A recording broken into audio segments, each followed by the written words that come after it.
Sandra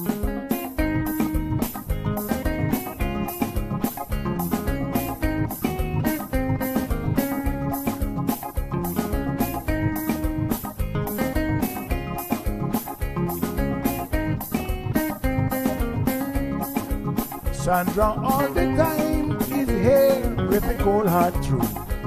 She's the ears and the eyes for me and you. Every day, everyone want to hear from Sandra.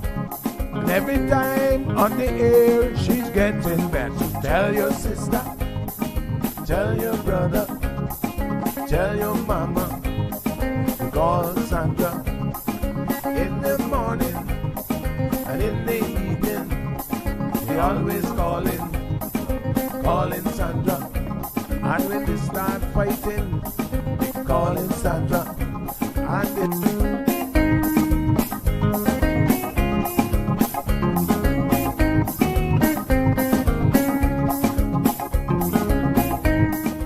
That's right, folks. Everyone is telling their mama about the cold hard truth. Welcome to another episode with more truth telling, more problem solving, and of course, more tea spilling than ever before. Sit back, students, grab your tea and turn up the volume because class is now in session. Call in at 936-2626 because your voice matters. Share your opinion on issues that matter the most to you.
Good morning, everyone. Happy Thursday.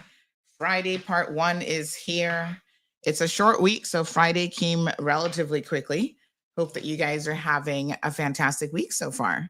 So we're going to get on this bus, the school bus, and figure out what is happening in the world and the Cayman Islands. So much going on. Good morning, Abby. Good morning, Marshall. Good morning, Shani. How are you? First to class. Well, actually, I saw Abby and Marshall commenting first, so they might have beat you. Yes, girl. Everybody wants to be an A student in this class, right? You guys are such good students. Good morning, Paul, joining us from Bermuda. What from the 441? So nice to see you. How are you? How are you, my dear? Good stuff. Good stuff. Philip is here. Good morning, Sir Philip.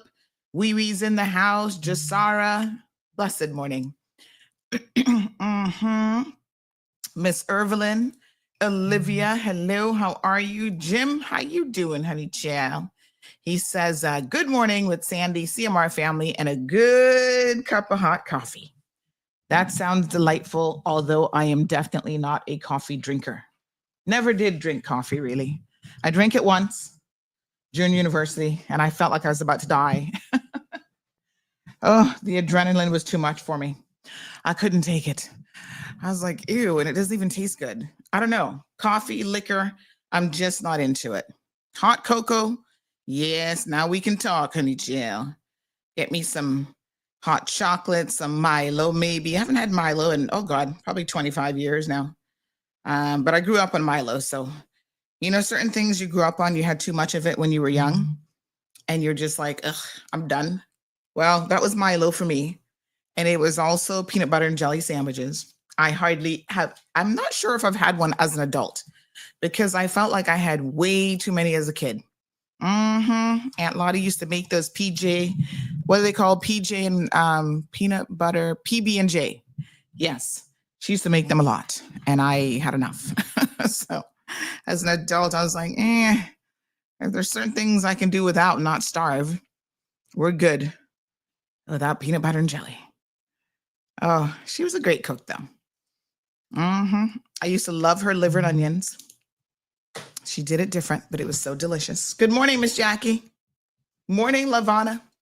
Miss Lucille, what foods do you not eat as an adult? Because as a kid, you had too much of it. You're like, ugh, I'm done. Hello, Miss Pat. Johanna's in the house. There's a man that can't get enough brownies. He'd eat brownies every day if he could get away with it. Linda says, good morning, Miss Sandy. Have a great day. To my husband at the farm, enjoy the sun. Shine. Love you, dude. Stay away to Mr. Blue 345 on the farm. Which farm? We got farms in Cayman. I mean, we have small farms, but okay. Jean, hey, how you doing, honey child? Miss Flora's in the house. How are you? Good morning. Felicia's here. Neil says, is there a reference to weed being decriminalized? Is this a reference to? No. I didn't really have a show topic for today. So last minute, I just kind of threw it in there, but it has nothing to do with weed. You can believe that. You guys think about weed a lot.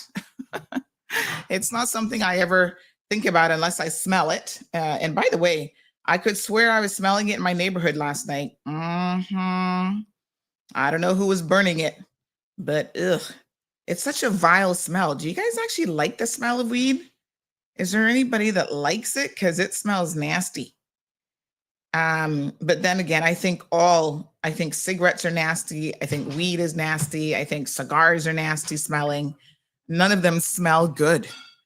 Some of you claim that you like the smell of it. It gives me almost an instant headache, to be honest.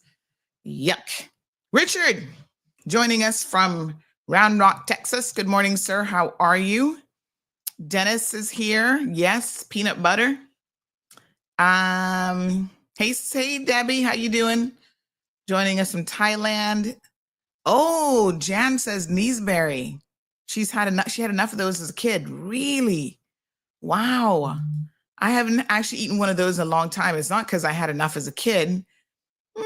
We used to have a huge Neesberry tree where my grandfather stayed, right there on Walker's Road, like almost at the junction of Walker's. They're apartments now. Somebody bought them and renamed it and refurbished and all kind of stuff. I don't know what they're called, but if you guys are old time Caymanians, you might remember. Oops. Oh, need to adjust this camera. Hold on. You might remember Mr. Brown. We used to call him Pa Brown. And so, yes, he had a huge tree right there in the front. There we go. Look at that. So much better. So, but I don't feel like I ate a lot of them, to be honest, as a kid. I don't think so. Mhm. All right, let's see who else we got here. Okay. Let me just adjust. I'm just adjusting my thing a little bit. There we go. Keisha's in the house. Rushi, good morning to you. Emma, good morning. Have a fantastic day as well. Strong Wilt is here. Good morning, Barbara. Anybody else don't eat anything as adults because you ate way too much of it as a kid? I'm trying to think what else I don't really eat. I think maybe peanut butter and jelly sandwiches. That might be it. Facebook gone crazy. What's going on with Facebook? Where?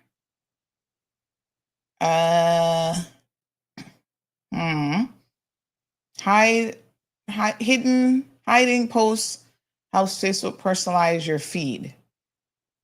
Oh, gosh, unsnooze. Hit that unsnooze button. Let me see. Oh, we have some birthday greetings that we definitely have to do today. But before I get to all of that, do permit me to send out the links. Yes. By the way, I'm not trying to jinx myself. You know how sometimes you're like, you don't want to say something about something because you're like, jinx. But lately, Facebook has been working A-OK, as in the feed has been coming up on the primary page, knock on wood, with no problems. So I'm just saying.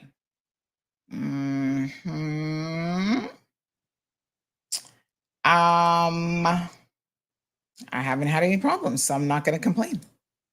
How about that? Yeah. Hold on, grabbing the YouTube link. Forgot to mute that page. Give me 1 second here. So I've been busy working on a lot of projects behind the scene. I'm behind on my schoolwork. Oh my God, real work has gotten in the way. And so I need to play catch up this weekend. Not an A student at the moment, I'm afraid, because I'm just busy. Life. Oh my God. I need to do better. Shame on me. Okay. All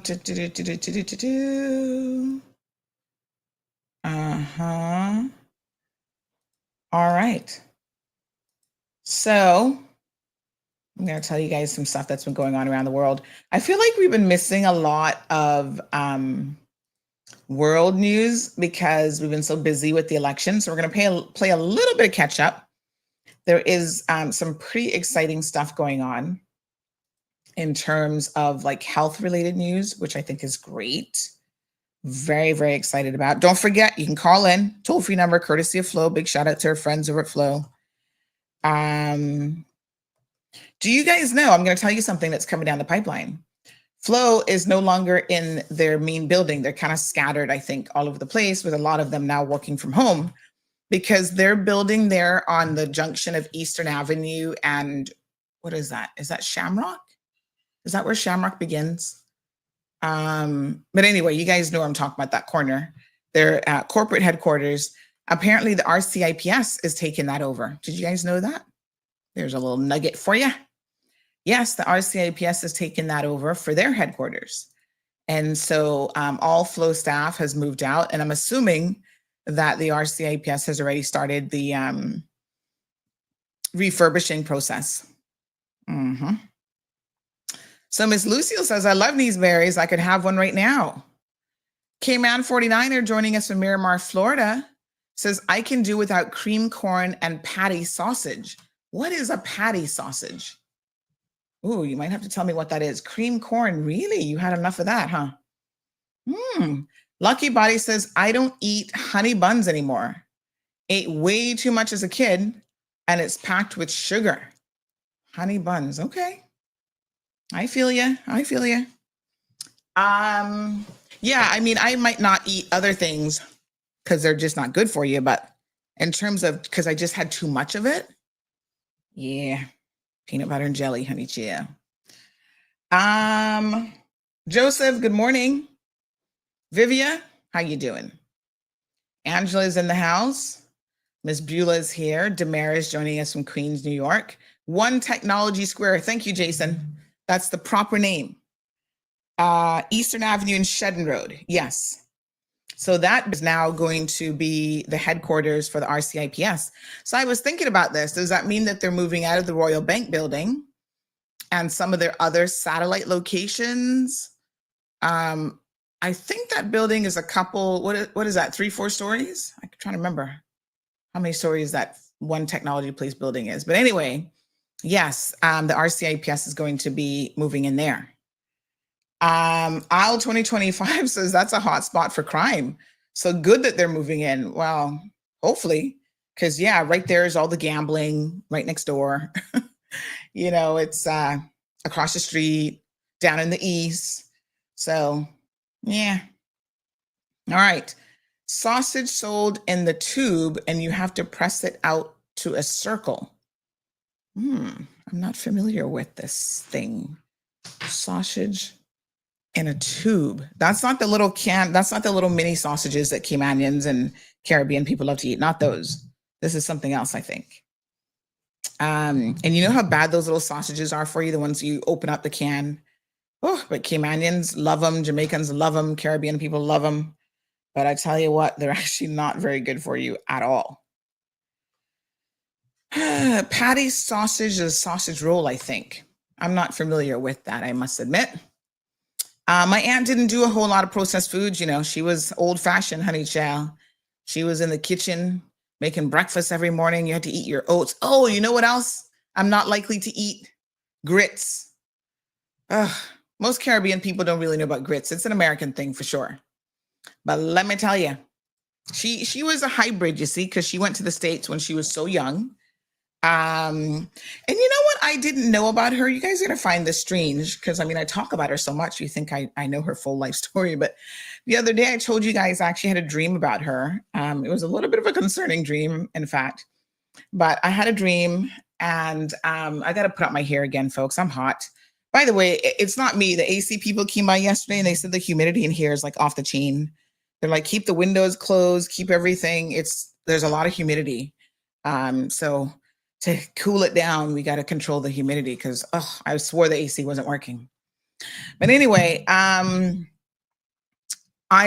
had this dream about her. So I went online. I was looking up and reading her little obituary stuff that was online. And there was one page that I found that talked about how she lived in St. Catherine. So her dad was actually a Jamaican guy. So she was my half aunt, but we don't say that. So she was my dad's half sister, basically. Yeah.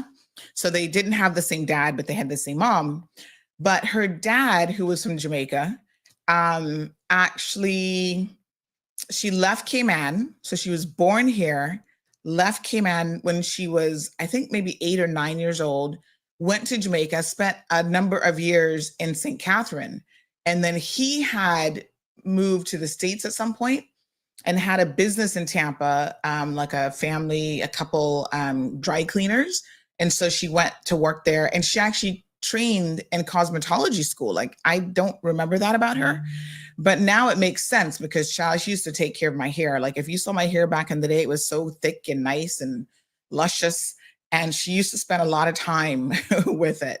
So much so that when I moved out at the age of 18, that's why I don't do anything with my hair, because I was completely useless with it. I'm like, put it back in one, because I don't know what to do.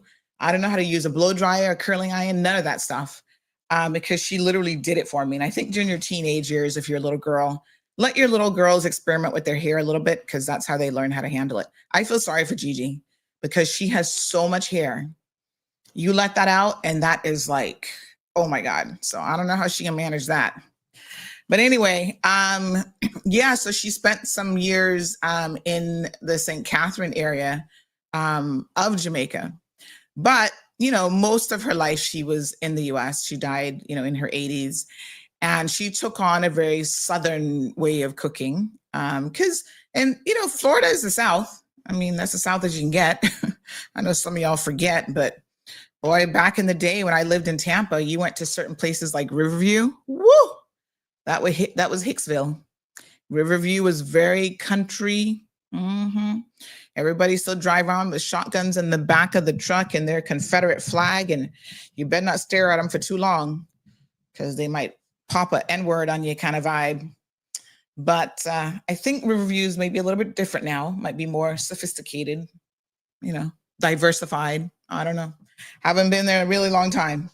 But yeah, so a lot of her cooking was very, she didn't cook like traditional Cayman food because she wouldn't really remember any of that from when she left Cayman. So grits was a thing for breakfast, grits and eggs and like sausage or bacon. And I was never really fond of grits. I mean, it was all right, but it's one of those things that to me is relatively tasteless. It takes on the taste of whatever's on it. So if you eat an egg, over medium or whatever, it tastes like the egg, and you kind of have to mix it together. But as an adult, I don't eat grits because she used to cook a lot of grits, and I was like, ugh. I'm like, grits again? So that's another thing that I don't really fool with anymore. Island Pro says, no, Sandy, they only have the ground floor. Flo still has the second and third floor. Oh, really? Because I thought all their staff had moved out. Because I know a lot of them are actually working from home now. So, interesting. Oh, hold on. So yes, I'm just trying to set something here. Select folder. Say what? Oh, I think Marlon unplugged one of my drives. What? Hold on, Bobo. Let me message him. He's trying to fix something.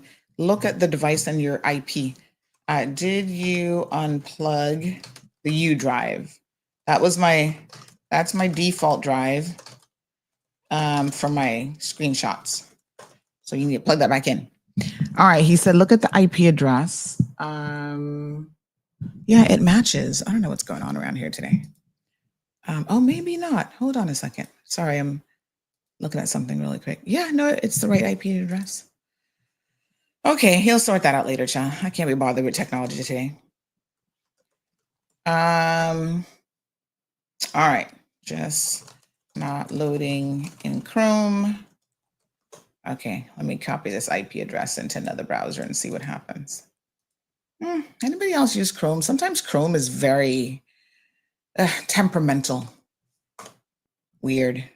Let me see if Firefox is going to open this page for me. Anyway, let me see here. So the sausage in the Vienna, the little Vienna sausages, those are the ones I think in the can. Lots of people like those. Flo won't help me when I call in about trouble in my cable because my address is a PO box, huh? I'm watching my cable from a PO box. I don't understand. That's weird. What do you say? You don't even have a PO box? Okay. Strange. I'll get somebody at Flo to reach out. I think, how do you get mail if you don't have a PO box? That's weird. Good morning. Those sausages was what Makiva was buying votes with, honey chow, in his little grocery bag. He seems to be obsessed with sausages. I'm going to leave it there. Let me send this to Flo real quick. I know some people over at Flo. I'll send them your number as well, Jean, so that they can reach out. Okay. All right, good stuff. So listen, yesterday, you guys were listening to the show. Thank you so much. I mean, you guys are always listening. 500 of you now listening as well. And I must say that, oh my gosh, KMN49 says, no way, grits are the kaboom. What are you eating grits with, by the way? I'm curious. But anyway, some of you were listening when I was making a call for content creators. And so some people reached out, and I think I have a meeting today. Yes, I'm going to meet with someone for coffee. Let me not forget to go. And so, yeah, people want to do stuff. I'm so excited. I am so excited. Oh my God. Look at me when I get excited. This is my excited face. We're going to do it. Tomorrow, big day tomorrow. I'm in court. I'm also excited about that. Yeah, it's a big day. Oh my God. I'm a little bit nervous. I mean, everything's fine. Everything's going to go well. We're all good. But still, I'm nervous because I don't know why I'm nervous. It's the Court of Appeal. It's like a big deal. Most people never have a case that goes before the Court of Appeal, like ever.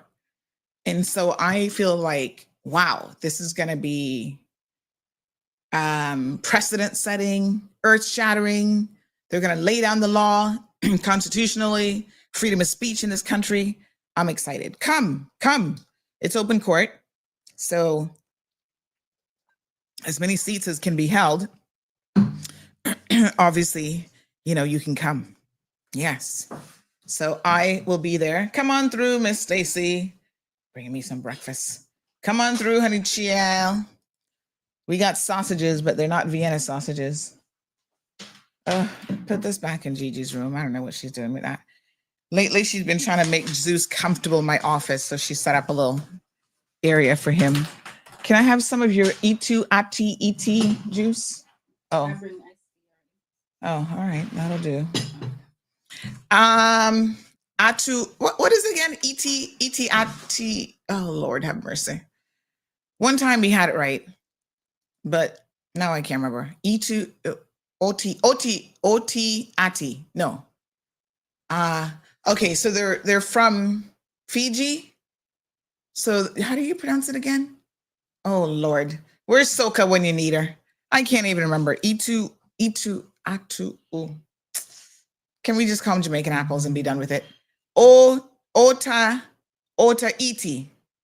O Tahiti. Yes, Tahiti. O Tahiti. Good morning, my dear. Hold on. We can't hear you. Let me just adjust the settings here. Hello, good morning. Sandy. Yeah, morning, child. How you doing? I'm good so far. Yes. So now, turn down the radio in the background for me. Yes, I will. All right.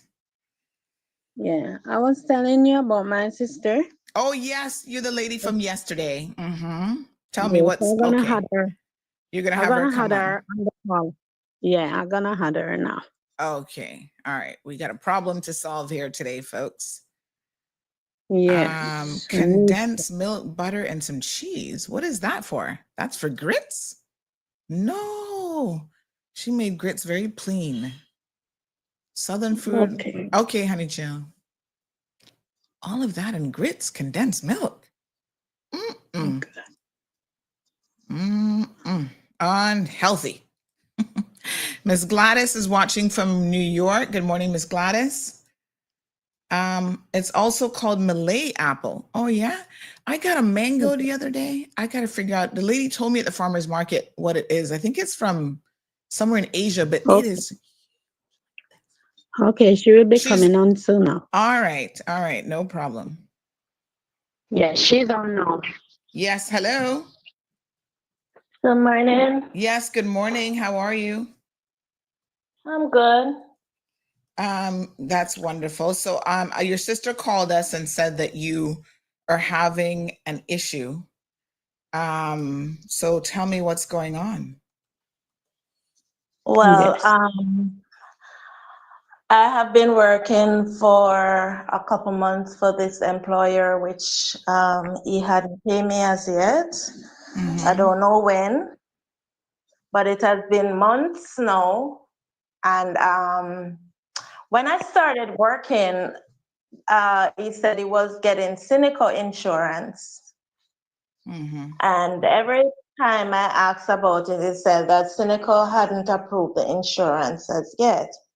Mm-hmm. So I keep checking for practically 2 months. So you were working, I'm assuming you're not in Cayman right now, but you were working in the Cayman Islands. Yes, I was working in the Cayman Islands. Okay. And how long? So you're from Jamaica, I can assume that, yes? Yes. Yes. So did he recruit you from Jamaica, or were you already in Cayman? Well, at the time, I was in the Cayman and I had to come back to Jamaica because I didn't have any permit. So, yes, I was recruited from Jamaica. Okay. And how did you meet this person? How did you know that he was going to be a good employer? Because these are the things I'm asking you these questions because we have, over 500 people listening on the live stream plus radio. Well, at the time, it was there was a had on EK Trade, so I applied for the job. Okay. All right. Yes, because some of these employers are shady, girl. So you applied for the job, he hired you, you agreed on a particular salary. I'm sure you have all these messages where he said, yes, I'm gonna pay you a certain amount. And he told you when you'd be getting paid. Right. And were you to get paid monthly, bi-weekly? How Monthly. often? Every month. Monthly. All right. Yes. So when did you come to Cayman to take up this job? I came to Cayman in November 2023. 2023. Oh, Yes. this is a couple years ago now. All right. So you come to Cayman and in the first start when I was working, he paid. Yes, he paid. Okay, good. Until I think last year. Last year I had to take him to the labor board because he at the point in time, it was 3 days before my permit that he told me that he wasn't going to put in back the permit. Oh, okay. Yeah, so you worked for like a year. Were you on a 1-year permit, or was that like 6 months? It was a 3 months permit, but it was 6 months in total prior to that. So he did two. Yes, did two temporaries. 2, 3. Yes. Okay. All right. So how many months does he owe you for? He owed me for 1.5 months. Plus, he had balanced me $800 from another payment, a previous payment, like. So that's about 2,000 something, I think. 18, yeah, 2,000 something. That's CI dollars? So, yes, in CI dollars. All right, and I had to call because. Go ahead.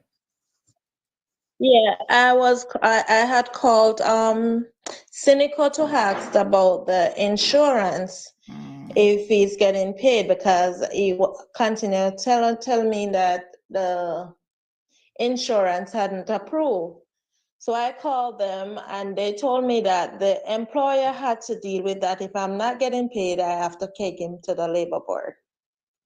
Yeah, because Cynical is not really going to get involved in that per se, because he has to pay you whether or not he's getting insurance, right? So, it is what it is. Okay, so he knows he owes you this money. What is he saying about it? Well, he said that he takes the insurance to the court, and they said they award him like $580 a month, I think. He took Cynical insurance to court? That's what he told you? Yeah, that's what he says. I sincerely doubt that. First of all, we would have seen it on the cause list, because that would be a big deal for somebody to take Cynical insurance. But tell her that he said that he was going to talk to the premier about Cynical. Tell her that everything. He also said, right. He also said that he had spoken to the premier about Cynical, and they said they would have dealt with it also. Oh my gosh. And tell her that he also said that Cynical grant the payment, and then he said that he gonna pay you, and then him said that the payment of the share, because Cynical only says one person supposed to look after the lady. Tell her everything, don't leave out nothing. Okay. And then he Wow. say gonna give her the money, and then he say that he carrying them to court, and then he said the court said this, and he keep on saying different stuff. Yes. Yeah. And then And when the I permit call him, he say that if I am the police, I know this man for a longest time, for 2006, I know him. But I Oh. didn't know that my sister was working with him until when she see me on his Facebook, and she called me and asked me if I know him. So I know him that much and talk to him and everything, you know. And he Okay. keep on doing this to her, not paying her, working on, not paying her. So she stopped work with him because he didn't even want to put her on another job, and she don't know if she was going to get paid, so she did not go. Oh wow. Now, okay. Where he's Caymanian? Who's this guy? Don't tell me He's his name. Caymanian. Don't tell me his name yet, He's because Caymanian. when we call him, you know, we want him to answer the phone, because you know they don't like to answer the phone. So if we call the name, he might not answer the phone. So he's a Caymanian guy, and I'm trying to understand the relationship with this guy and the patient. Does he have like a care business where he Yes. okay. Yes, he runs an agency. Oh, he runs a care agency. I got it. All right. Yeah. In the But WhatsApp. the last client was that I was working with that client, and the other agency wasn't paying either, so the client decided to change the agency, and they took him as the agency. So I have to continue working under his agency. I see. Yes, I had to control. All right. That's the payment that I didn't get. So are you able to send me on the WhatsApp chat his name and contact number? Just type it in there for me, and then we're going to try giving him a call. So, I mean, you're messaging him, you're asking him for money all this time, because that would have been probably like mid 2024 that you stopped working for him. So well over, it's about a year now that this guy has owed you this money. Yes. Okay. And you still can't get your money. Wow. And I stopped working in December of 2024. Yes, because it was sending me to another job, and I declined from it because I didn't know how I'm gonna get paid if I didn't get the first payment. Okay. So I declined. Right. All right. So I'm just waiting for you to send it to me on the WhatsApp, and then we're going to have a look and see what's going on. Searching for the number. I just typed to you so you could see it.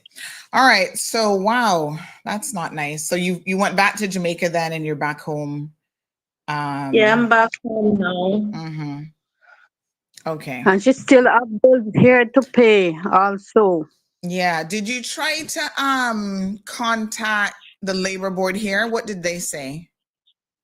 Oh, because I had taken him, I should have told you that part before. Yes. I didn't remember. I have taken him to the labor board for previous payment before this last lady here.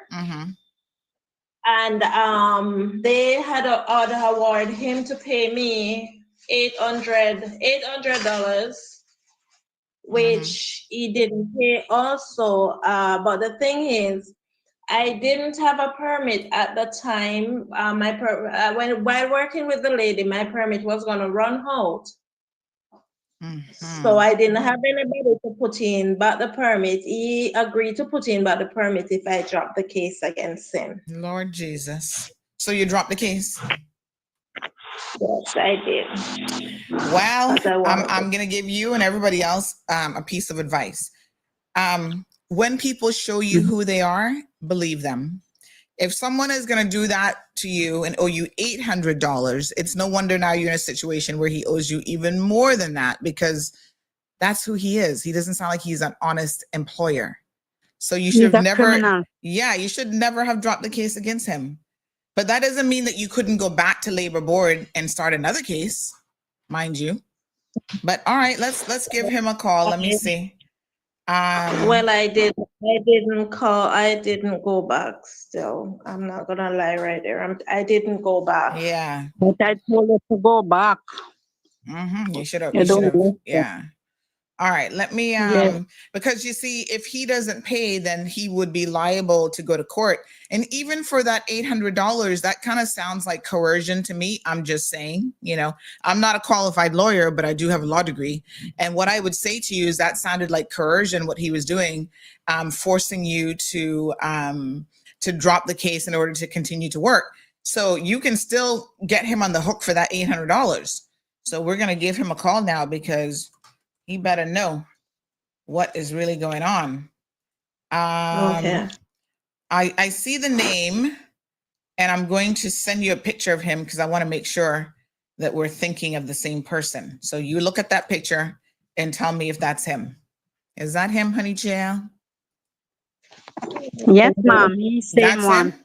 Same one. Yes. All right. Mhm. The same one. Okay. I'm doing a little recognizance when I'm talking to you on the phone.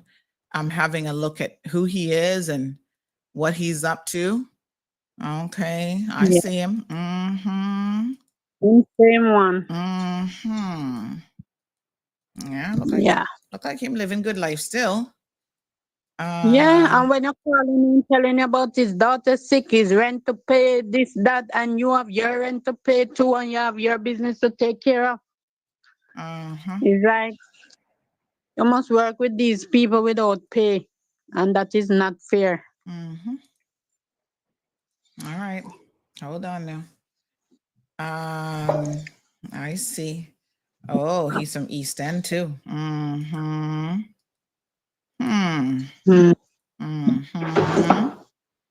Don't worry, I'm just having a quick little look here.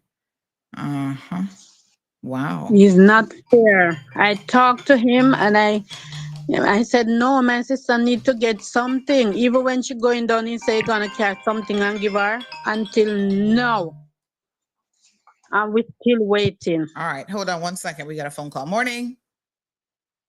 Morning, Sunday. Morning. I want weigh in on this. I can't prove nothing, but I was told by a lot of these caregiving people that the agencies are taking cynical and the workers are right, because I understand from more than 1, 2, 3, 4 that some cynical pays all $2,000 to some of these people for the caregiver, the agencies for the caregiving, and they're only giving the person that caring for the patient $800 a month now because they got Jamaicans, Nicaraguans, Filipinos, and stuff working with them, and they're staying with the balance of money. So all of that needs to ramp up. And I had to, but it's not nobody calling and asking nothing because they don't want to tell you nothing. But Sarah Lewam have told me that because who caregiving my husband, and they hard to pay the people thing because I don't had, this is the 4th my care out, and some has quit that been working with the same all year and 2 years. They're not getting no money, that the agent getting all the money and they getting the work. So it's a lot that need to be, and I believe the girl, it's a lot song like that need to be corrected by that, because right now I don't even know what they're paying for my, because they never, we keep asking for a copy of the contract. No, they won't bring it and give us nothing. So all of that, she not lying, all of that need to ramp up, because I've heard it long before anybody come to caregive my husband. I've been hearing it from different people, from my cousin that used to work with a lady that now dead, and they were giving her daughter penny and they were big money. So a lot of it needs to be looking into. That's why it's such a hard time, because a lot of the stuff is being abused. Oh, yes, definitely. And it's so ironic because just yesterday I was talking to someone who's visiting our island about this same thing. I think Cynico needs to figure out, quite frankly, how to rein it in, because somebody mentioned in the comment section that it's a racket. It is a little bit of a racket. Desert Rose says people use Cineco caregiving payments to run a racket. I completely agree with you.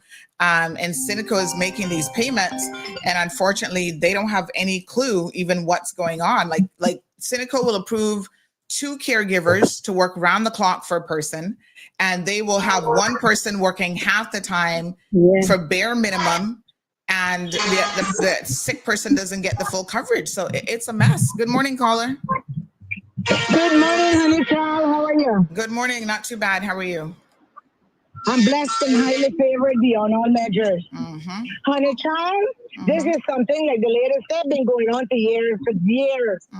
I had years ago, I had a caregiver came to me and told me that a family member of mine was collecting cynical money and short paying her. When we did the investigation, pull up about three other past helpers, the same thing was happening to them. And it is a way of abusing cynical fund, and they choose about it. It has been reported over, and what more ironic, this family member works up in the courthouse. Big judge, secretary for judge. And at the end of the day, doing this criminal act to people who are working so hard. Cineco needs to find a way to pay these people themselves instead of putting it through the agency or through the person, the caregiver family member. The people are not getting their money. They're crying shame. They come to the Cayman Islands and they work so hard and mining these people, and the day they can't get their money. It is ridiculous. It needs to stop. Something needs to be done. It needs to be stopped. They make the workers sign the paper, say that they got it. They forces them, and then they turn around and threaten them. So they will send them home. So this one, she went as far as went and get a lawyer for me not to call her name on your show, not to bring her out. She ran off. I mean, if it's the truth, the lawyer can't do nothing about the truth. I can tell you that, and the courts will be affirming that tomorrow. So these people be trying to scare you, talking about lawyers. You gotta let them know a lawyer doesn't change the truth. I mean, but you see, facts are facts. What happened? Why I didn't pursue it is because the helper was scared. The helper was dead scared, and that's what happened. They can intimidate the helpers. You understand? Oh, I will see to it that you get off of this island. That's a very fine line that is normally being used 24/7. You will never get another work permit, and the people need to work. They need the money to send home and feed their families. So that's why they are intimidated. In as much as I beg that lady, do not be intimidated. I am here to stand up alongside of her. She still let it go. You understand? But at the end of the day, vengeance is the Lord. The Lord said, vengeance is mine. I will repay thee. They can't die good. All right, my dear. Thank you so much. Wow. Wow. Unbelievable. All right. So let's go ahead and call him and see if we can get a hold of him this morning. There's a little bit of background noise coming from you guys. It sounds like a drill or something. So I don't know if you can move away from that noise a little bit, because our listeners are hearing that as well. Okay, you're still hearing the noise? Not at this moment. Okay. All right. Sorry, the number you are calling is unable to accept your. Okay, so unable to accept your call. Give me a second here. And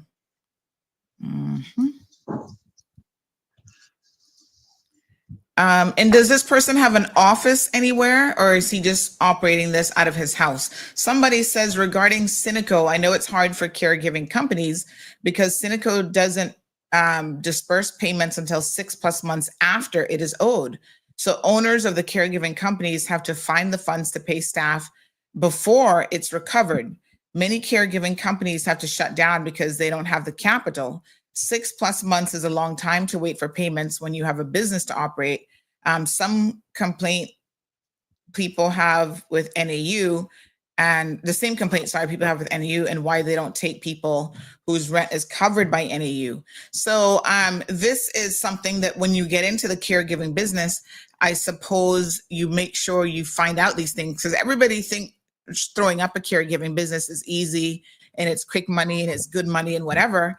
And if they don't know this type of information, then, you know, they need to know it, because regardless of how your money comes in, you still have an obligation to pay your staff. Same thing with other contractors, right? A contractor can't sit down and wait and say, well, the head company hasn't paid me, so therefore I don't have the funds to pay my staff. You got to pay your staff. Sorry to cut you, ma'am. Sorry to cut you, ma'am. But Yes. on Cineco contract, it stated that Cineco paid every month end.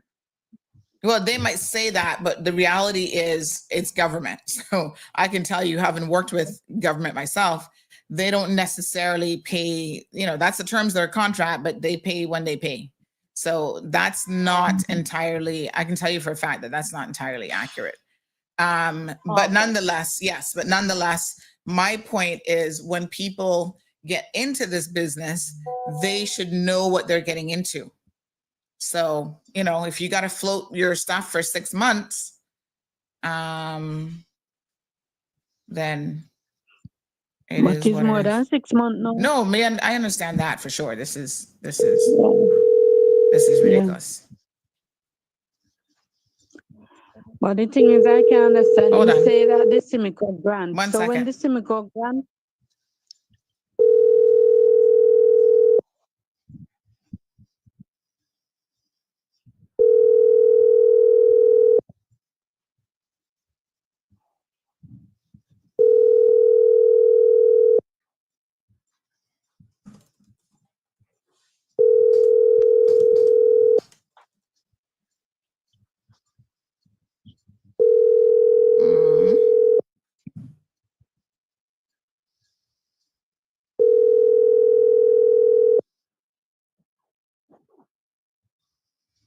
All right. We're not reaching him. Give me 1 second here. So someone is saying that I need to educate myself in how Cineco works. This isn't a question about me educating myself in how Cineco works. If you get into this business, you need to educate yourself on how Cineco works. And if you can't afford to pay your staff based on what Cineco is doing, then simply don't get in the business. This isn't something that I need to understand. I'm not getting in the business. Right. You know, so I think they're a little bit misguided in what I'm saying here. You have an obligation. Yeah, you have an obligation to pay your workers, regardless of what Cineco is doing. All right.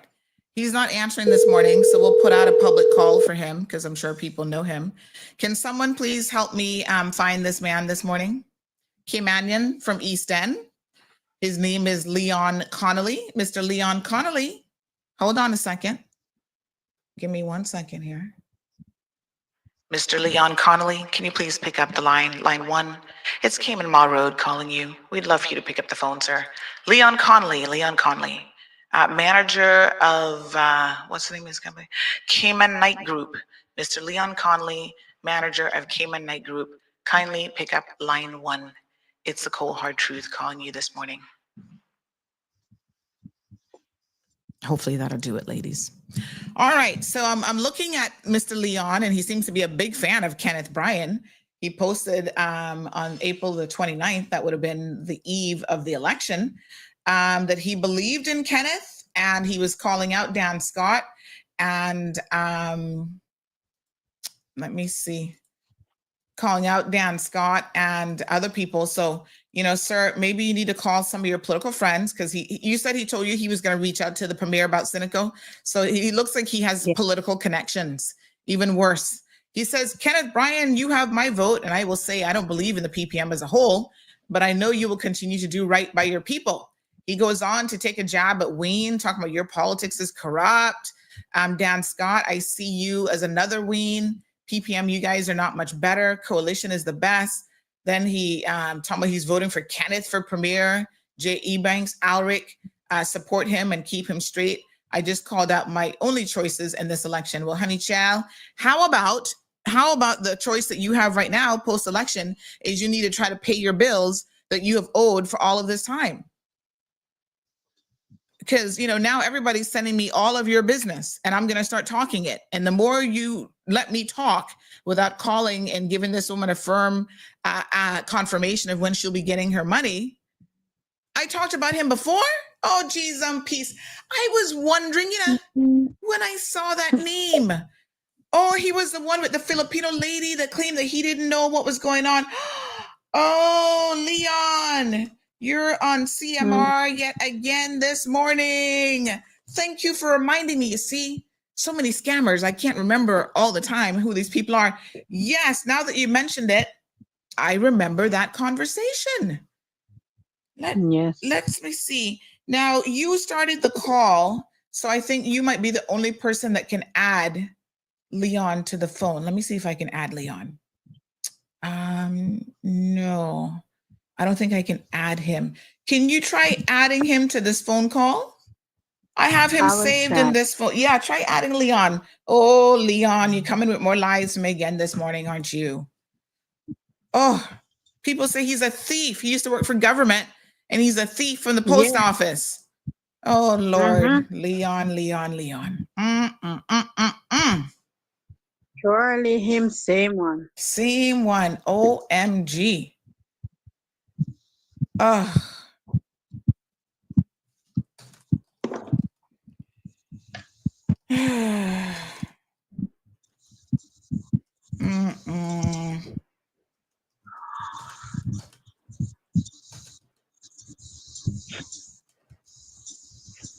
Wow. Leon.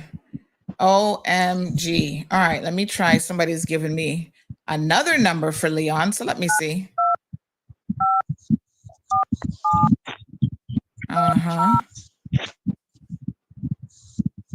The number you dialed is temporarily out of service. Child, out of service.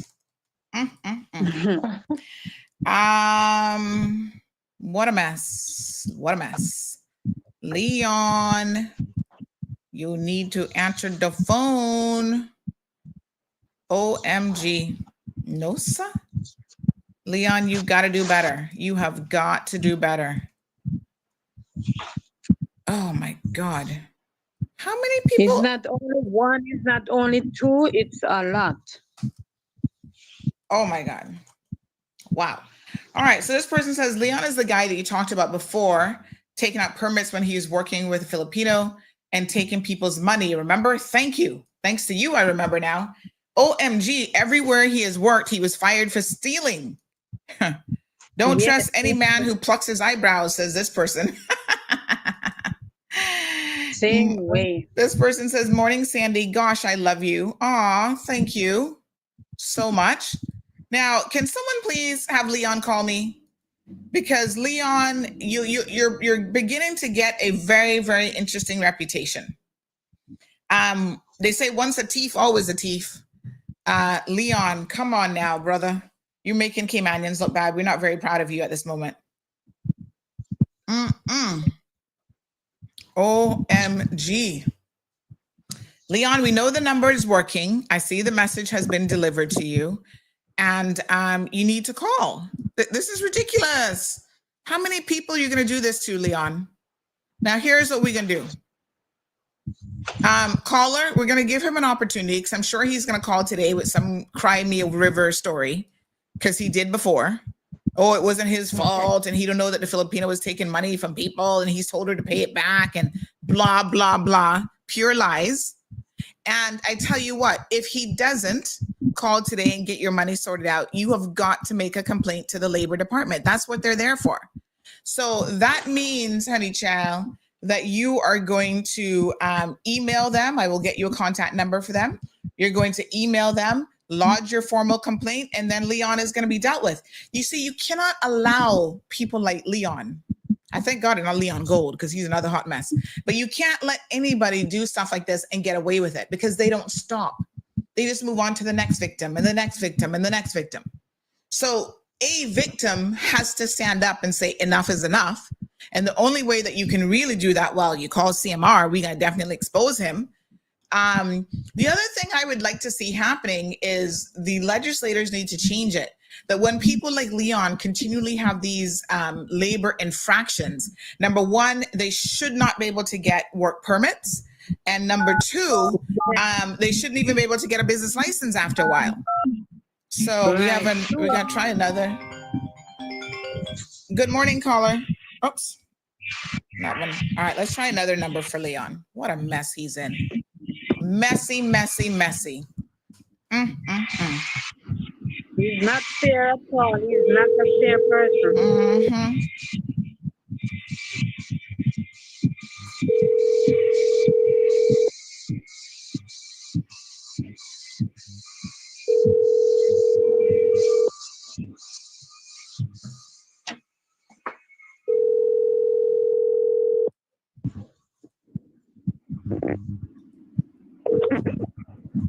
You have been redirected to the mailbox.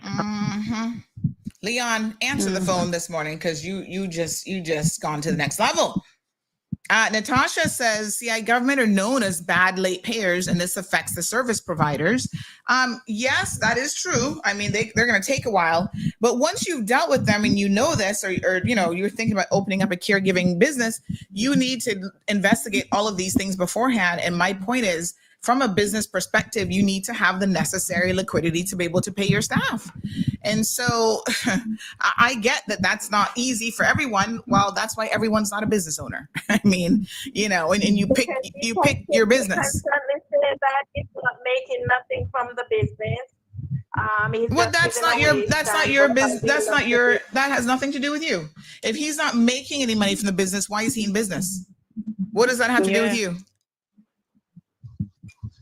Only an idiot gets into business that isn't profitable and continues to stay in it. You get out. So YouTuber said that payments are settled within days. The issue is the agencies have overheads and hope to make a profit from the payment. Well, they got to sit down and work out the business plan. And if they don't have it worked out, then that's a problem. Leon again. Yeah. What? And look at this guy. Unbelievable. Oh my gosh. I'm really, really disappointed to hear that this man's name is being called up here yet again, because this is not the first time. Wow, Leon. Get it together, dude. Jeez, peace. So sad. Don't like to pay. Don't like to pay people their money. Wow. Well, we got to start informing WORC, Labor Department, all of these agencies, because when he wants to take out another work permit and putting these ads on EK, people need to know about him. All right, Leon, you're going to get honorable mention here today on Cayman Mall Road. I suggest you find this woman's money and pay her, because your picture is about to go up on CMR. Wow. So sad. Magdalene says the business owner should have liquidity to take themselves forward. That is business. Fosters have to have money to pay their staff, even if they don't go and purchase anything. It's business. Exactly. Oh, wow. Oh, no, that's the wrong Leon. Sorry. Miss Bonnie says that's a lie. Cineco pays every month end. Well, I think, Miss Bonnie, I don't know about the companies, because some of you have like an individual caretaker, but maybe the companies, I don't know why there might be a delay with payments on the Cineco side. I do think 6 months is excessive. If it's like the following month and there's no issues with the payment, like everything has been submitted on time, then payment should be made. So I would have to reach out to Cineco for comment on this. Ms. Brenda said all of these hurry jump up businesses need to be properly regulated and vetted with a fine-tooth comb before issuing any license to operate. And I hate to tell you guys this, but the licensing process to get a business license, there really is no vetting process. Once you submit the documents and say, yes, I'm a Caymanian, they'll issue a license and that's it. So they don't look at any of that. And I don't know if it's because the law doesn't give them the ability to do that. So maybe legislatively we need some more teeth in the law. But I can tell you it's more or less a rubber stamping exercise. And they don't look at past history of infractions or anything. Good morning, caller. Yes, morning. I had to call back. Give Miss Brenda a home. I agree with her on that because some of these people that got caregiving agencies, they wonder because the first pit, we call her a pit bull, but one of them that barks and don't bite, that took the case for my husband and drop it and never even had the decency to make me know. She left the papers out, but she run quick and grab it. When they give me the brochures from Help City, they gave me 4, and I was going through them to try to find out who I should have taken. And the girl Lonnie recommended this pit bull. I never called her name, but I knew her before. So a big PPM, not telling you, not including politics. But anyway, I knew a bit about her as I had tell her off at she was caught one day when she was working in that same office that we and them got there because she was out there. Walking then when CPM won power, and one day I went out. She used to go across Kill Spot every midday, maybe to get free lunch. I said because one day I went there to buy something, and it wasn't what I wanted, and she dipped in, and I said, "Listen, you don't even walk up in here. I don't know if you come forth her to get free lunch, but you just shut your mouth." And then, them from out there recommend her to me too. So that's why I took her. But then she went and told the doctor a whole heap of stuff about my house were clustered. Yes, I agree. The house had planned and about my son and thing. That was the first thing. And doctor, we need to read that out and what I call it up in the thing to my daughter in Florida. So right away we hear. Then she come telling me about because she wanted to do what she wanted. Now what we say, and then she come telling me one day about look. She say Michelle, I got a good agent to go in. We're the top now. She say, and I don't want a problem. I said to her, I said, well, who looking in the problem? I said, I'm not looking at a problem because I'm not a problem-making person, but I am one that if you give me problem, I can speak up, and I'm not afraid of you. So from that, I knew, and my daughter said she was too combative. So we wasn't taking, but then she dropped the agency. So, and then then she come up after that while I was there one day, and to want fast with me, with her and one of the caregivers that she had. But I didn't know. I crossed by the thing to go into the cafeteria. And the security knew her, but he should have told me that while they were then. I tell you, it would have been one where I fell sitting. But he never told me till days after he asked me if I knew this person. And I said, why? He said, because when you called him to touch the girl that you cut it, they ain't trying to find out about somebody else upstairs that in my business was trying to grab the caregiving thing. So he said to me, and I wonder how she get, who give her caregiving license? I said, I wonder, but I said, like it goes in the silent, and not who you know, it's who know you, and they said not who you know is who you blow. So they need to wet their people, yes, and then that's how I had to end up with the other one that I got this big rocket and that caregiving thing. Yes, they need to ramp it up, because I hear a lot, and I see, and like I tell you, not only one person tell me, but then yes, I agree that they say sometimes cynical takes a while to pay the money, but then like you say, if I open a business, I should have the money to pay my staff, because they're not responsible for that. Once they work, they need their money, and then when Cynical pay me, well, then I keep it and put it back in my coffers. Right is right, wrong is wrong. There's a lot of dirt going on this island, but when you open your mouth, they ask how you know this, how you know that. All right, Miss Shalma, thank you so much. I don't care, but it's a lot of ramping up. All right, honey Shah. A kaboom from Miss Brenda. That's what she requested. And Miss Brenda, Natasha, lots of people making really, really good comments here. This is ridiculous. Good morning, caller. Morning. Hello. Yes, ma'am. Good morning. I'm sorry. I was listening to you on my other phone. How y'all doing today? Good. How are you? Everybody good? I was good.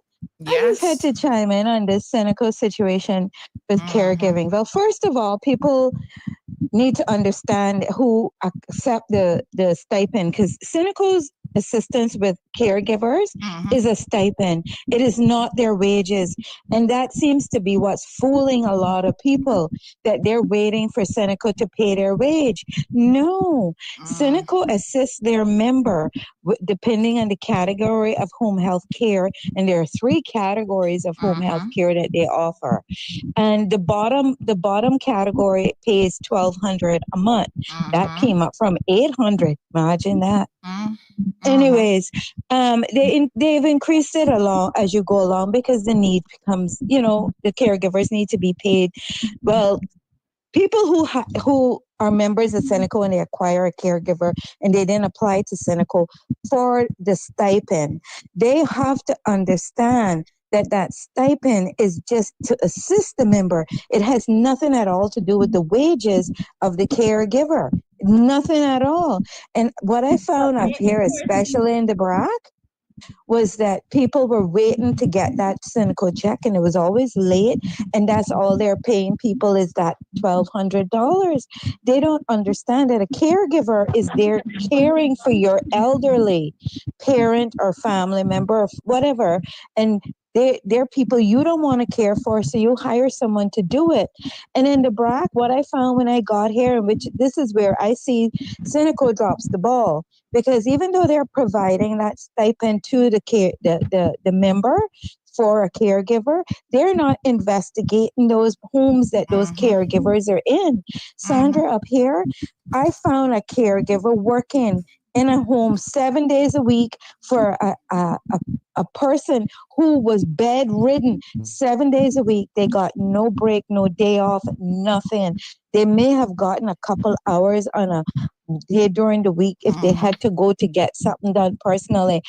I say, when you have a situation like that, Seneca should automatically see, okay, this party is bedridden. They need to be under home health care. What is it, level 2 or level 3? I think they would need to be on, where they have three caregivers, which do 8-hour shifts each day. And then you have to also understand that each one of them need to get a day off. So you can work out the day off for them with the other 2 somehow, or bring someone in temporarily. A lot of people are not doing that. The caregivers up in the BRAC, when I moved up here and saw what they were being paid and saw how they were being treated, I was floored. I wrote to Seneca, but they don't respond to you because they don't care. And that is where they're dropping the ball. They need to put an entire section in Seneca, their enforcement section, if they want to call it that, to go out and evaluate the situation of that home. Or you say Sandra, you're bedridden. They see one caregiver has been applied. When they're paying for one towards one part of the home health care for you, but you're bedridden. How is it that they can't see that you need 3 caregivers versus 1? This is the problem I saw, that Seneca has dropped the ball since my brother left. He made sure that everybody had sufficient caregivers taking care of that elderly person. One person was not there 7 days a week, 24 hours a day. I can guarantee you that. But you see, Seneca has started tighten up the reins on that. And so the people who are suffering are the caregivers as well. And maybe not the person they're doing the work for, but definitely the caregiver. Nobody in this country can live off $1,200 a month. No, and they certainly can't live off it in Kim and Brack unless they're working illegally on the somehow. All right. So I just wanted to bring that to you Thank you today. so much. Appreciate it. You're welcome. All right. So ladies, we're gonna let you go. We're gonna continue to try to reach Leon. And if we get through to him, we're going to provide you with an update, okay? Okay. Yes. All right. Yes. And one quick question. Somebody was asking, did he pay for your permit or did he make you pay for the permit? I paid for the permit. We figured as much because when you're dishonest and you break one set of laws, you don't normally care about any laws at all. So he also broke a WORC law and he made you pay for your permit. Let me ask you a question. You have any proof that you paid for your permit? You went in with cash and paid for it, or? I paid the cash. Yes, I went in with cash. So this is something else you should do, because WRC you know, they need to make sure that they're listening to this program on a regular basis. And, you know, this is the kind of enforcement that, you know, he needs to have enforcement come down on that too, because that's against the law. That is also against the law. All right. Let me get confirmation from you. Are you willing to get WORC, issue a statement to them that you paid for your own permit? My name is not there that I paid for the permit. No. But are you willing to give them a statement? Because you're saying that this is the reality of what happened. Are you willing to tell them in a statement form that you paid for your own permit? Yes. All right. How much was it? Remember how much the permit was? I think the first one was how much? 100. Right. So you probably have text messages between, or WhatsApp messages between you and him, where you agreed to pay for your permit, right? On face-to-face call. He did a face-to-face call. Mm-hmm. Yeah. All right. So we're going to need you to make that statement. And if he doesn't call today and sort out this money, are you willing to also make a statement to DLP and activate your previous claim that he never paid you that $800 as well? You got to fight for yourself. I'm here to help you, but you also have to be prepared. That one, I'll have to search. I think I had sent on some papers. Mm-hmm. That one about the $800, I have a written agreement from him. Mm-hmm. So I have to go through. So go and find your documentation now. Get it together. Find that and send that to me, okay? I shipped down some stuff and they hadn't reached us yet. Okay. All right. So anything that you have in writing, any messages, any documentation, see if you can get that sort of thing and send me a copy of that. All right. Let me get together all of those. Yes. Public statement. Okay. All right. So we'll do our best to get this sorted out for you. Okay. Thank you. All right, my dear. You're welcome. All right, sis. Good looking out for your sister. Sure, that's my own, not only sister, but I love her so much that I cry for her. Even sometimes I call her because the people have not paying her. I cry so much for her. Yes. Yeah. That's a good One sister. lady tell the labor board that I said that I'll work without pay. Mm-hmm. Wow. But she died now. What a mess. All right, darling. Thank you so much. Okay. Thank you too so much too. All right, dear. God bless you. Thank you. All right. So we do have a caller here on the other line. Good morning, caller. Hello, my dear. Hi, how are you? I'm good. What a mess. This is not an isolated incident, as most of us know. Mm-hmm. It's a matter of fact pretty rampant on the island. And as you know, sorry. God bless you. Thank you. Oh. So my situation, and I'm going to run it down real quickly. Mm-hmm. I am still waiting. I took all the proper legal steps. Mm-hmm. I provided all the proper receipts, mm-hmm. photos, everything to WORC. Mm-hmm. I also went to the Labor Department. Mm-hmm. Labor Department, I might as well have been talking to the wall. Oh, Lord. They did not take any of the information that I had provided as far as documents or photographs. What do you mean they didn't take it? You go in there and you talk to them? Because I was there on behalf of the people. Mm-hmm. I was there for employees. Mm-hmm. I was there for the ones that were afraid to speak up and speak out. Right. But you had evidence. And they informed me that the individual themselves had to come in. And I explained to them, they're afraid to come in. They're afraid to lose their work permit. They're afraid that, something's going to come back on them. Mm-hmm. So I was their voice. Mm-hmm. Mm-hmm. Okay, so WRC, I finally felt like I got somewhere with them. Whatever happened, I kept on them. I mean, kept on them, writing them for information, for updates, so on and so forth. Finally, now this the first time it was turned in March of 2024. Then I did this actual statement, signed statement, in September of 2024. I still to this day have not gotten a final result. I was told by WRC that it was finalized. It was supposed to go to the prosecution. What's the abbreviation for them? The prosecuting GPP's office. Thank you. So it went there. Apparently, I contacted them. They had no record of it. Then I was told it was finalized, so I was supposed to contact it with email to the FOI. I contacted them, heard nothing, finally called them. We have no record of it.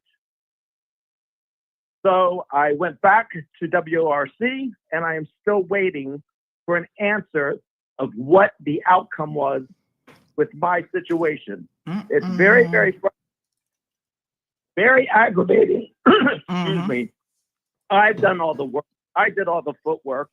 I've made all the phone calls, and still, to this day, absolutely nothing. This person is still running a business. This person is still bringing in merchandise, and I know he committed fraud. I gave the documentation to prove he was committing fraud with border control. I gave them information that he was making employees pay back their work permits with a copy of the bank transfer. Wow. I showed them that he was not paying overtime with copies of time slips. I was doing all the work, so I had all the proof.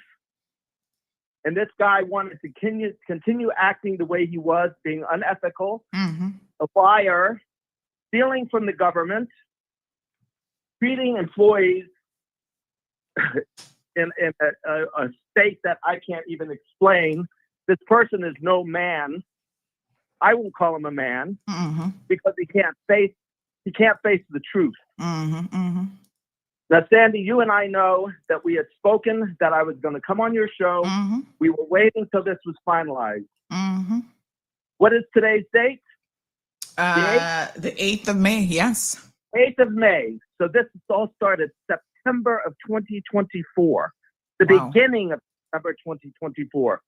And I have made so many phone calls, sent email after email after email, and I am still waiting for WORC, someone in the government entity, to get back to me and let me know the outcome of this case, which I said to the officer at WORC, I won't be surprised if this just gets swept under the carpet. Because that's what it seems to happen here on this island a lot. Wow. So for anybody that wants to stand their ground, speak their voice, let their voice be heard, let me tell you, it's very, very frustrating, but you got to keep at it. Don't give up. As frustrated as you get, don't give up. Don't allow these people to get away with what they're getting away with. Now, this person I'm speaking on isn't even a Caymanian. He's 40% owner of the business and continues to run a business, get permits, bring in merchandise. I could give it up. I could give up on this. I could let it go. But no, this person I know is trying to get his status. He doesn't deserve status. He does not deserve status. I know so much about this individual with receipts, and he continues to get away with what he gets away with because government does not do what they're supposed to do. I'm not afraid to speak up. Good. I'm not afraid to speak out. Yes, good. And I even had to write a letter. I'll tell you right now, I had to write a letter, and it's with my attorney and with several friends, that if anything happens to me, if anything happens to me, my property or anything, my business, my animals, anything, he is the first to be investigated. Mm-hmm. Because this is the type of person this person is. So Wow. I'm going to say right now, Sandy, I'm really upset because people keep on going through this type of stuff. They should not have to go through this. Mm-hmm. And the WRC, Labor Department need to step up and do what they need to do and make sure they follow through and contact who they need to contact when it's all said and done. Mm-hmm. Yep. That's all I have to say, Sandy. All right. Thanks very much. Oh, my goodness. What on earth? So, labor office is a joke, says KY345. The first thing they tell you is that the labor law is for everyone, not only Caymanians. Fair enough, but Caymanians are who usually are left distressed by the department. Good morning, caller. Well, I think everybody's being left distressed. That's the sad part. Good morning, Sandy. It's so sad to hear about that lady. I mean, you can see clearly she got an honest job and she has been crooked. But then I'm also concerned as you are and other people are about the fact that it does appear that this is rampant even, or at least happens very often. And you mentioned that one of the ways, of course, is to find a way in which the legislators might legislate something that will prevent this from happening. Now, I haven't checked to see if there's anything that work can do under current legislation. I would imagine that there should be possibly some general power within which they have, like if somebody is acting dishonestly or in the public interest, they can deny them a license. But usually, unless you've got something really strong and direct, it is very difficult to enforce. Now, let me suggest something. One of the ways in which they could try to tighten it, and like I've said, I haven't checked to see how exactly the procedures are. They could ensure that every employer who applies for a work permit fills out their form on oath. And in that form, they must assure government, they must say, I hereby certify that the work permit which has been submitted is paid for by me and it has not been paid for by the employee. So that becomes within the form is on oath. First of all, because it's on oath, they are likely to pay more attention. Secondly, if it does turn out that they swore to something which was a lie, then that is perjury and they could get prosecuted for that. Now, that's one way in which it could be done. But having said that, I must say that I used to attend meetings of the Trade and Business Licensing Board many, many years ago when we were writing some legislation. And I found sometimes when you made a strong suggestion of that kind, the people who opposed it were actually the people in business. Because they were doing it, you see, so they did not want to recommend something that might bite them in the back. But I suggest that that's one way in which it could be done. Have it done on oath so that they certify that the employee has not paid for the work permit. That's my little suggestion on that. I hope it can be helpful. Much. Yes, thank you, my dear. Appreciate it. Good morning, caller. Welcome to the program. Hello, caller.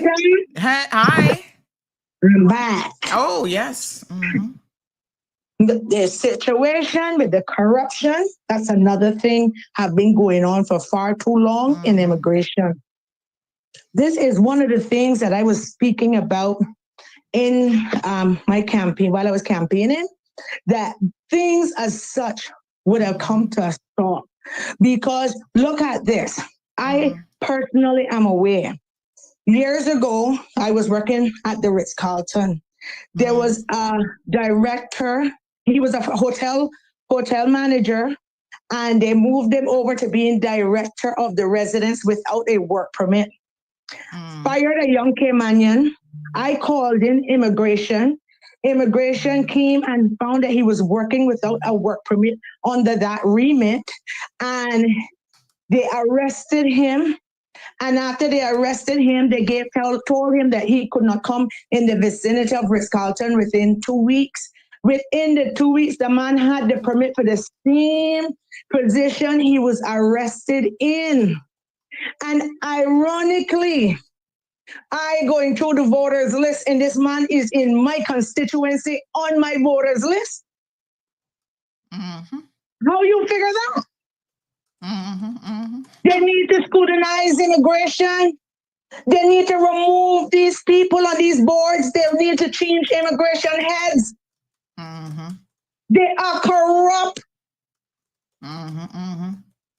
If that was a local businessman and that had happened to him, the employee would have been deported, fined and deported. The employer would have been fined handsomely. It needs to stop.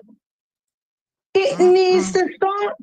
And anybody willing to take me on, my name is James O'Brien. You understand? It needs to stop. The man got status, he's on our voters list. How many more of them get status through backdoor deals? I tell you one thing, they all sighing and wiping the sweat off their head that Romelia Welcome never get in. Because they know how Romelia Welcome got a seat in there. Oh, changes were gonna be made. Accountability were gonna be held by the hook or by the crook. Thank you, darling. Thank you, my dear. Oh my God. Wow. Really quite a shocking situation here, folks, that in my humble opinion needs some immediate attention. Dominique says we have Michael Miles now, though. Well, let's see. Everybody makes promises during campaign time, and they're going to go in there and see exactly how the system works. Caller, good morning. Morning. So I'm just listening to everything that's happening, right? And okay, if the CLP and whoever isn't doing their jobs, well, you know what? That's the power of CMR and the people. That man that called, he should have called the person's name. Call them out. If there are several people, right, speaking out against these employers and these people that are doing these things, right, especially if they're not Humanians.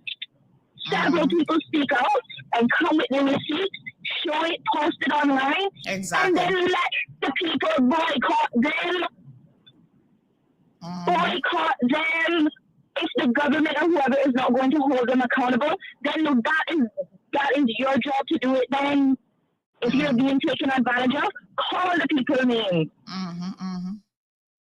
Thank you. Yes, I mean, you know, this is it. This is it. We got to hold people accountable, whether it's politicians, business owners, community people, whoever. There is a degree of collective responsibility and accountability that has to be adhered. Ooh, you're coming in hot. You're coming in hot and loud. That has to be adhered to. And I'm always surprised at the people that do not want to be held accountable. All right, we got 2 callers on the line. Hold on 1 second. Let me tell you which one is going first. 1811, you're up first. Good morning. Good morning. Morning, dear. How are you? Not bad. How are you? Oh, it's hot. Yes. I mean, you hear all this mess and it's... Yeah, it's hot. It's a hot mess. And yeah, things need to be cleaned up. Okay, Sandra, I been listening, and this relates to the part to do with cynical, because unfortunately, this whole situation, it's not just under one umbrella; it spreads out. But let me deal with the part that has to do with cynical. We now have a new Minister of Finance. Cynical falls under the Minister of Finance. Yes. Unless they change that now. And since you have a very good relationship with him, Minister Ralston Anglin, I think it would be a good idea for you to call him, have a conversation with him, enlighten him of what has now been brought to your attention regarding the part to do with cynical. And while I'm not here to speak on behalf of cynical or make any excuses for them, I think that they are pretty much overwhelmed in some areas, and the stuff is perhaps being overlooked, and perhaps they don't even know that they have the authority to do certain things. Because I know of a situation, and I will not call any names, just out of respect for the individual. Unfortunately, he did pass on, but you know, he was also having to deal with caretakers, and he was being abused. Okay, and his daughter went to Cynical to lodge a complaint about it. She took the man, the father, with her, and Cynical said, "Oh, you have to report this to," I still call them social services. Anyway, and he went there, and you know, it's like send the fool a little further. So I think, like I say, with having a new Minister of Finance now, he wouldn't know about these things. He was never Minister of Finance before. So this would be a good eye-opener for him. He has to appoint a board for Cynical, and you know, when he meets with them, he could point these things out and say, well, these are complaints I've already gotten. Yes. So now we need to put things in place that this does not continue. And first of all, yes, it's not a good look for of Cynical, course, because they're getting the lead, yeah, you know.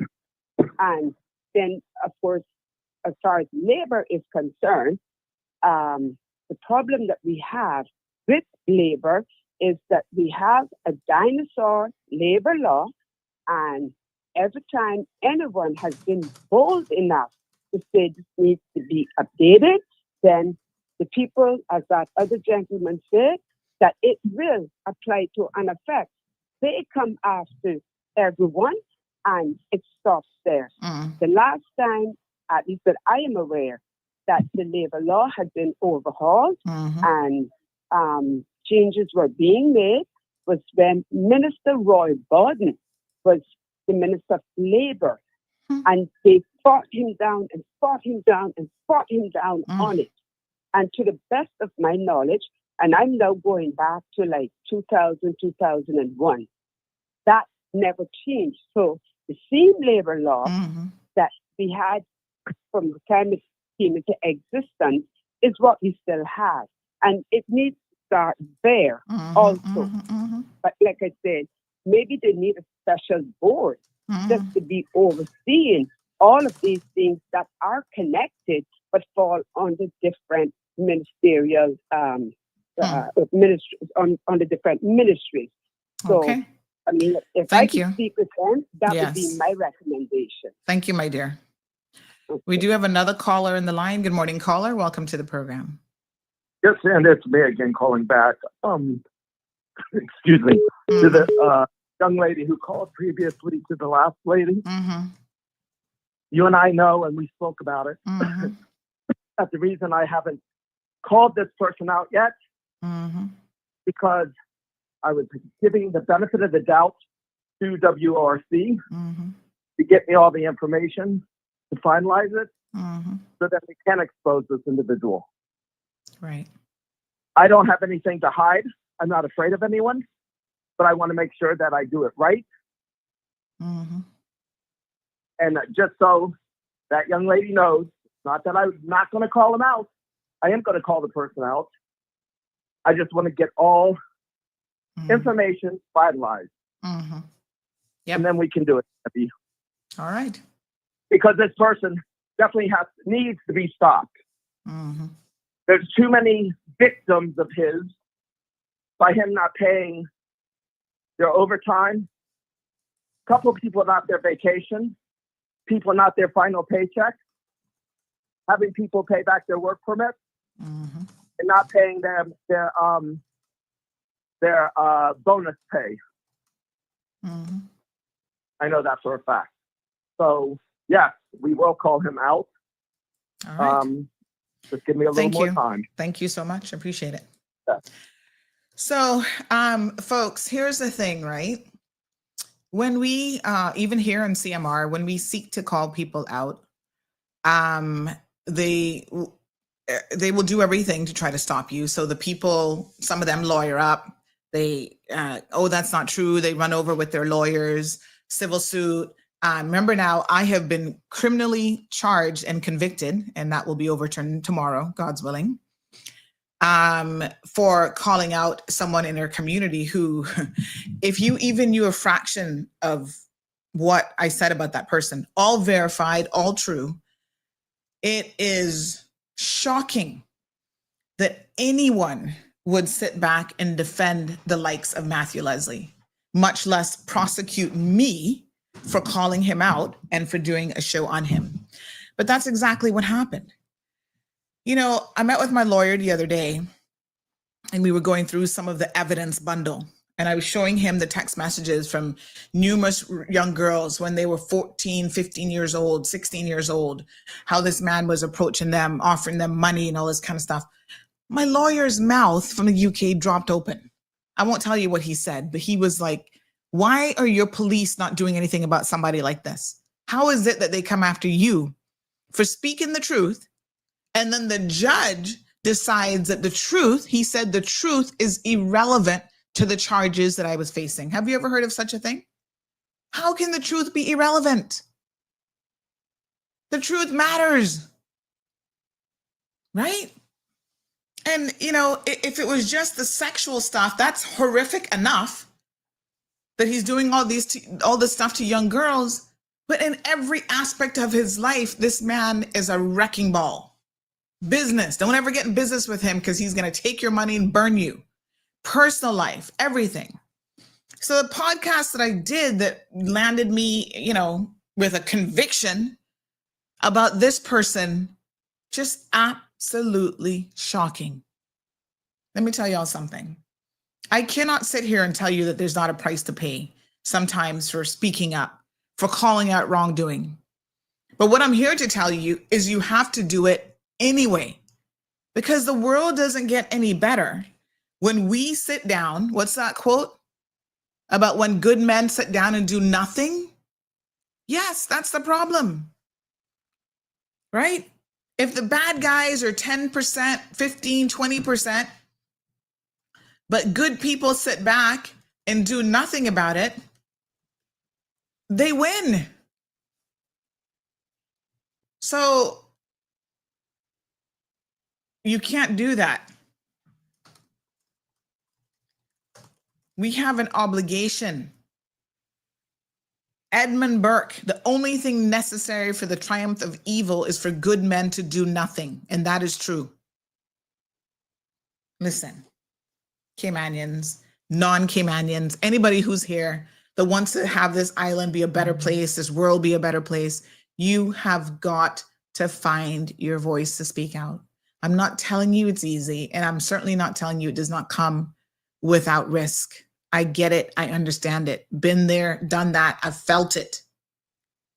And I still say you've got to speak out. Right now, there's another battle. I'm going to share this with you guys ever so briefly. There's another battle affront. I got an email yesterday from the Ombudsman's office. Remember that rumor that they were investigating Wayne Panton for leaked document? Well, that rumor was false. Joey Hugh, I think you owe Mr. Panton an apology. And just like how you sent around that voice note, you should now send around a corrective statement. I have reached out to the governor's office, so I know what I'm talking about. The governor's office isn't investigating anyone. Seems like Chris Saunders, of all people, went and complained about the letter that I got, basically the letter between France Manderson and that was sent to Mr. Wayne Panton, saying he's sexually harassing the civil servants.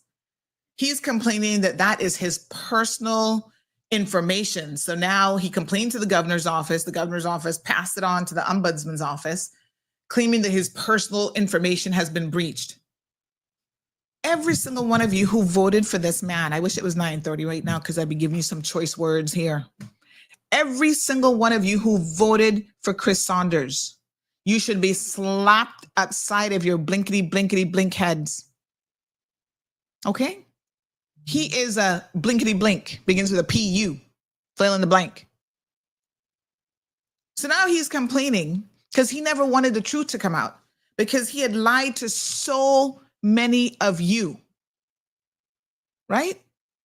He had lied to so many of you about, oh, he was never fired. And so when I said, right, let me prove to you why he was fired, and it had nothing to do with all the things that he claimed with the regen project, the this, that, nothing. He is a pathological liar. So I proved it during the election. And what does he do? Run and go cry like a crybaby to the governor's office. Oh, how did she get that letter? This is breach of my personal information. How can it be breach of the personal information when you are a servant of the people? We have voted you in. You are a public servant. When does that become personal information? The fact that you were harassing, you better be lucky at 9:30. The fact that you were sexually harassing multiple civil servants. I guess you're probably lying to your wife and she never saw that too. Oh, that's your personal information? Really? You get that kind of protection as an elected official? I don't think so. So yes, the Ombudsman's office reached out to me, talking about, oh, they needed my contact information. Well, you emailed me, so certainly have it. What I'm going to tell you is you guys need to look at the law very, very carefully as it relates to elected officials. He does not get the same protections.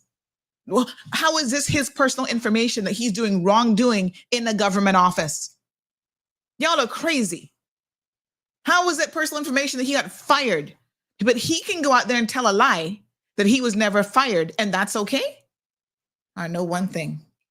Come for me, because I tell you what, you will be judicially reviewed, Miss Ombudsman's office, whoever you people are.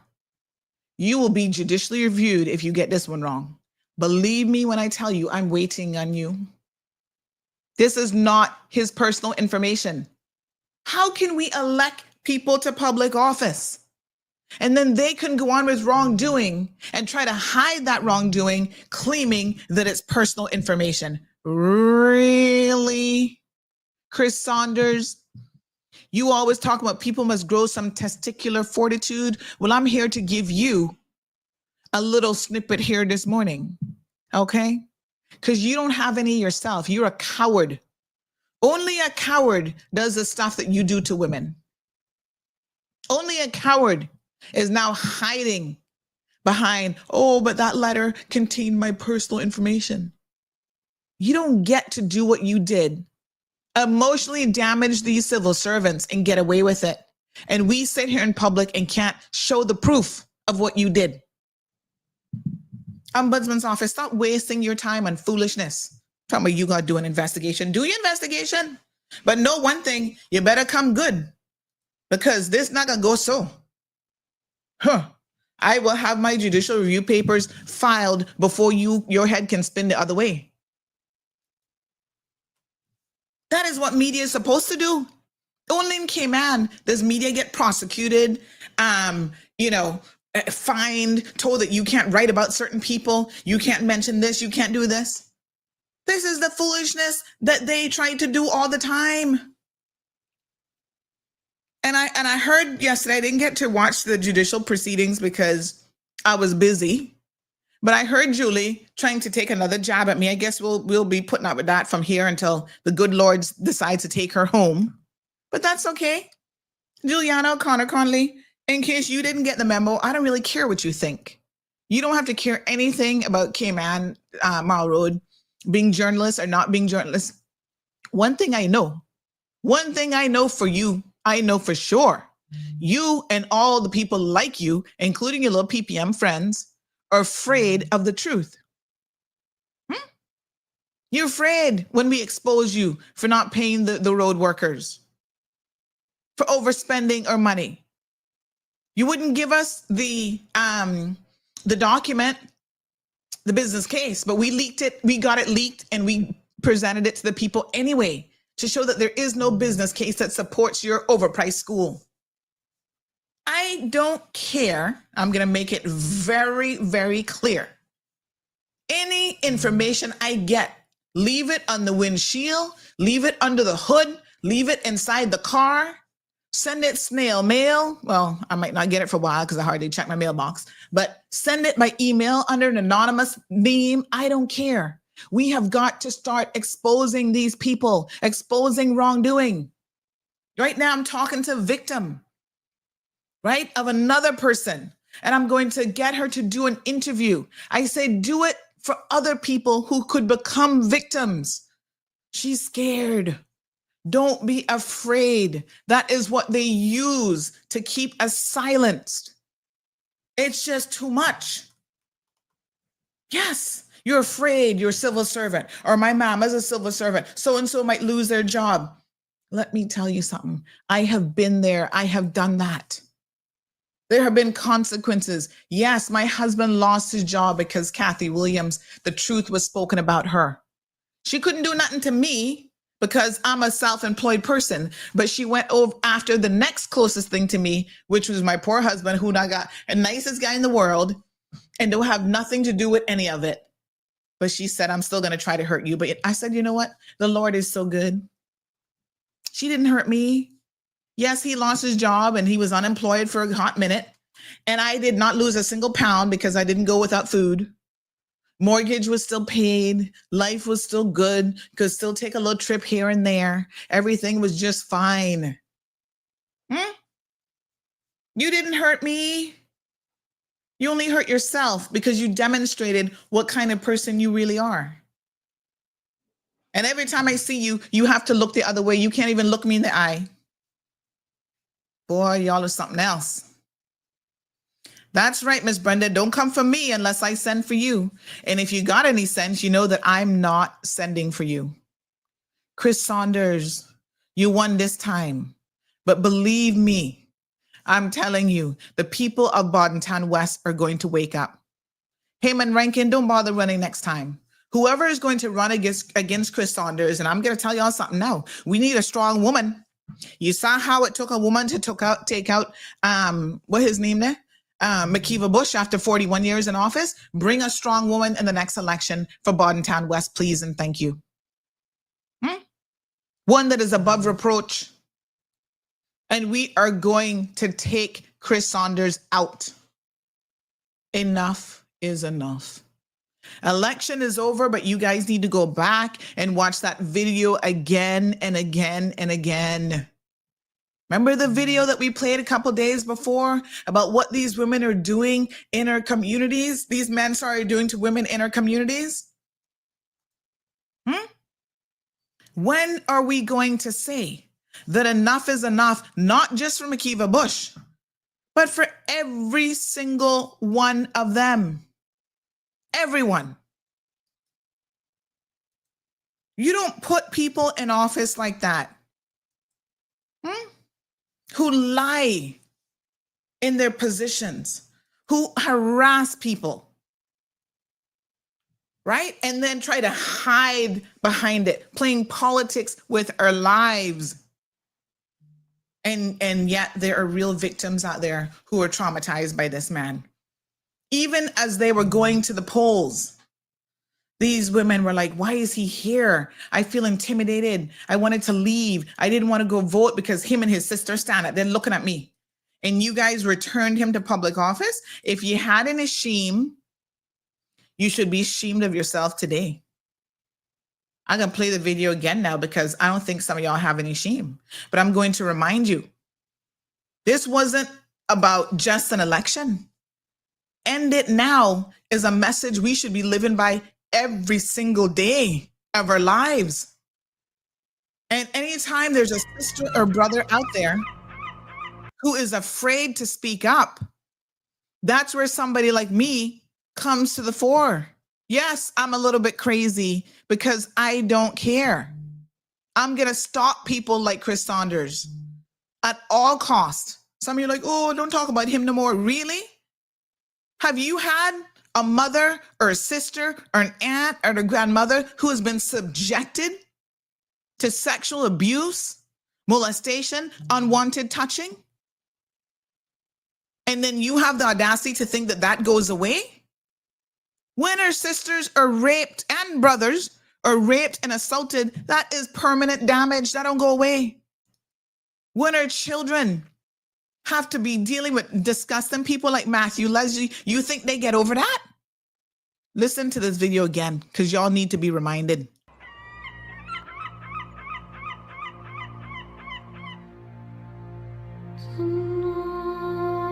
This is not about a party. This is not about a candidate. This is personal.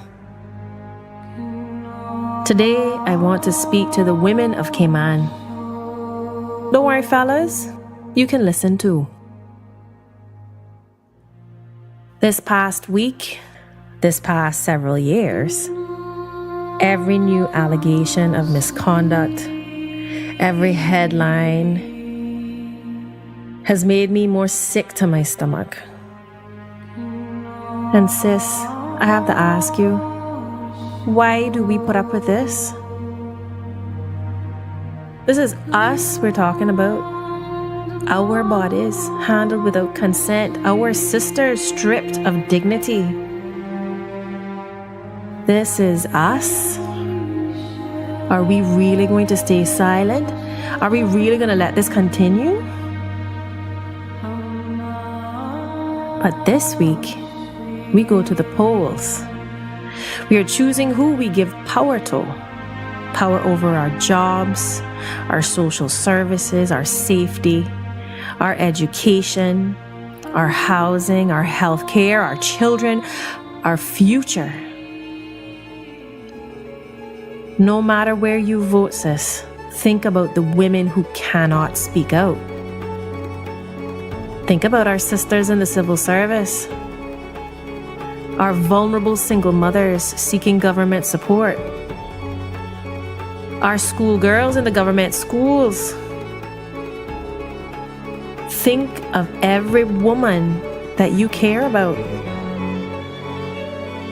And let's choose leaders that you can trust with our safety, our dignity, our bodies, with our lives. We deserve better, sis. We deserve so much better. And you know, we have the power to end this with every vote that we cast for decent, trustworthy people. On the 30th of April, choose wisely, Choose for our girls, choose for your sisters, choose for yourself. Vote for somebody you would feel safe being alone with. Because if you can't trust them with you, we cannot trust them with our country. This ends now. We end it now.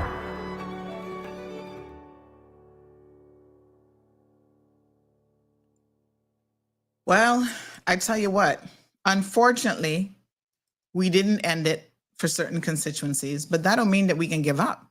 If y'all think that the only reason I was speaking up was because April 30th was coming, clearly you have not been watching this show for a very long time.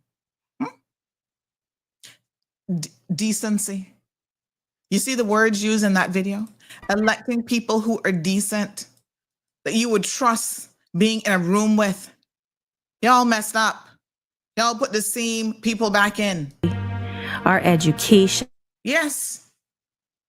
But guess what? We're not stopping. It didn't end now on April 30th. We tried and it still didn't end. And we are going to continue to expose these people. After tomorrow morning, once I'm vindicated, every single article I wrote that I was forced to take down by the court will be reposted. The video, the expose, right, will be posted up again. Now that's a 9:30 video, but I'm going to play it right here on the show. And I'm going to make y'all see what I said in 2019 that was so egregious, despite the fact that it was the truth. The Court of Appeal is going to vindicate me tomorrow. Yes, radio's done because it's 9:30.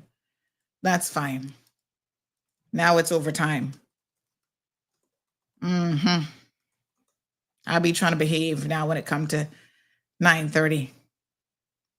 See what this person just said? And you know, I get it. I get it. But let me tell y'all something very, very clear. We have to find a little bit of courage. Sometimes we have to dig deep. And like I said, I know how difficult it is. Listen to what this person just said. My stinking first husband, he not only beat me, he also punched his own 2-year-old son. Oh boy, that hurts. You can imagine the things that people have had to go through in this country, the abuses of all kind. And people are still afraid to speak up. Well, I'm here to tell all of you that enough is enough. One person who was running for public office, a lady sent me a picture of her arm, how he would beat her and abuse her. And then you're going to jump up in this country and run for public office and think that we don't know who you are? And when people start to call out who you are, you men are such 9:30 now. Let me make sure I'm off radio. Let me hit that button just in case. Bobo not get me in trouble. No, Bobo, not today. You don't think that we know that you're a fucking coward? Because that's the only kind of people that hit women and rape women and children and abuse people. Cowards. No real man does anything like that. Trust me. We see you and we know who you are. And you run to your little lawyers and hide behind lawyers. You run to the DPP's office and hide behind them fools too. You run to police. Go call Sandy and warn her. Warn me for what? Stop calling me over fuckridge. Because that's all it is. Warn me for what? Speaking the truth. Right. Chris Saunders, like a little pussy. You run to the governor under her frock tail. She don't even want to deal with it. She passed it on to the ombudsman's office. Well, what was said about you was the truth. You refused to speak the truth since you were terminated and fired.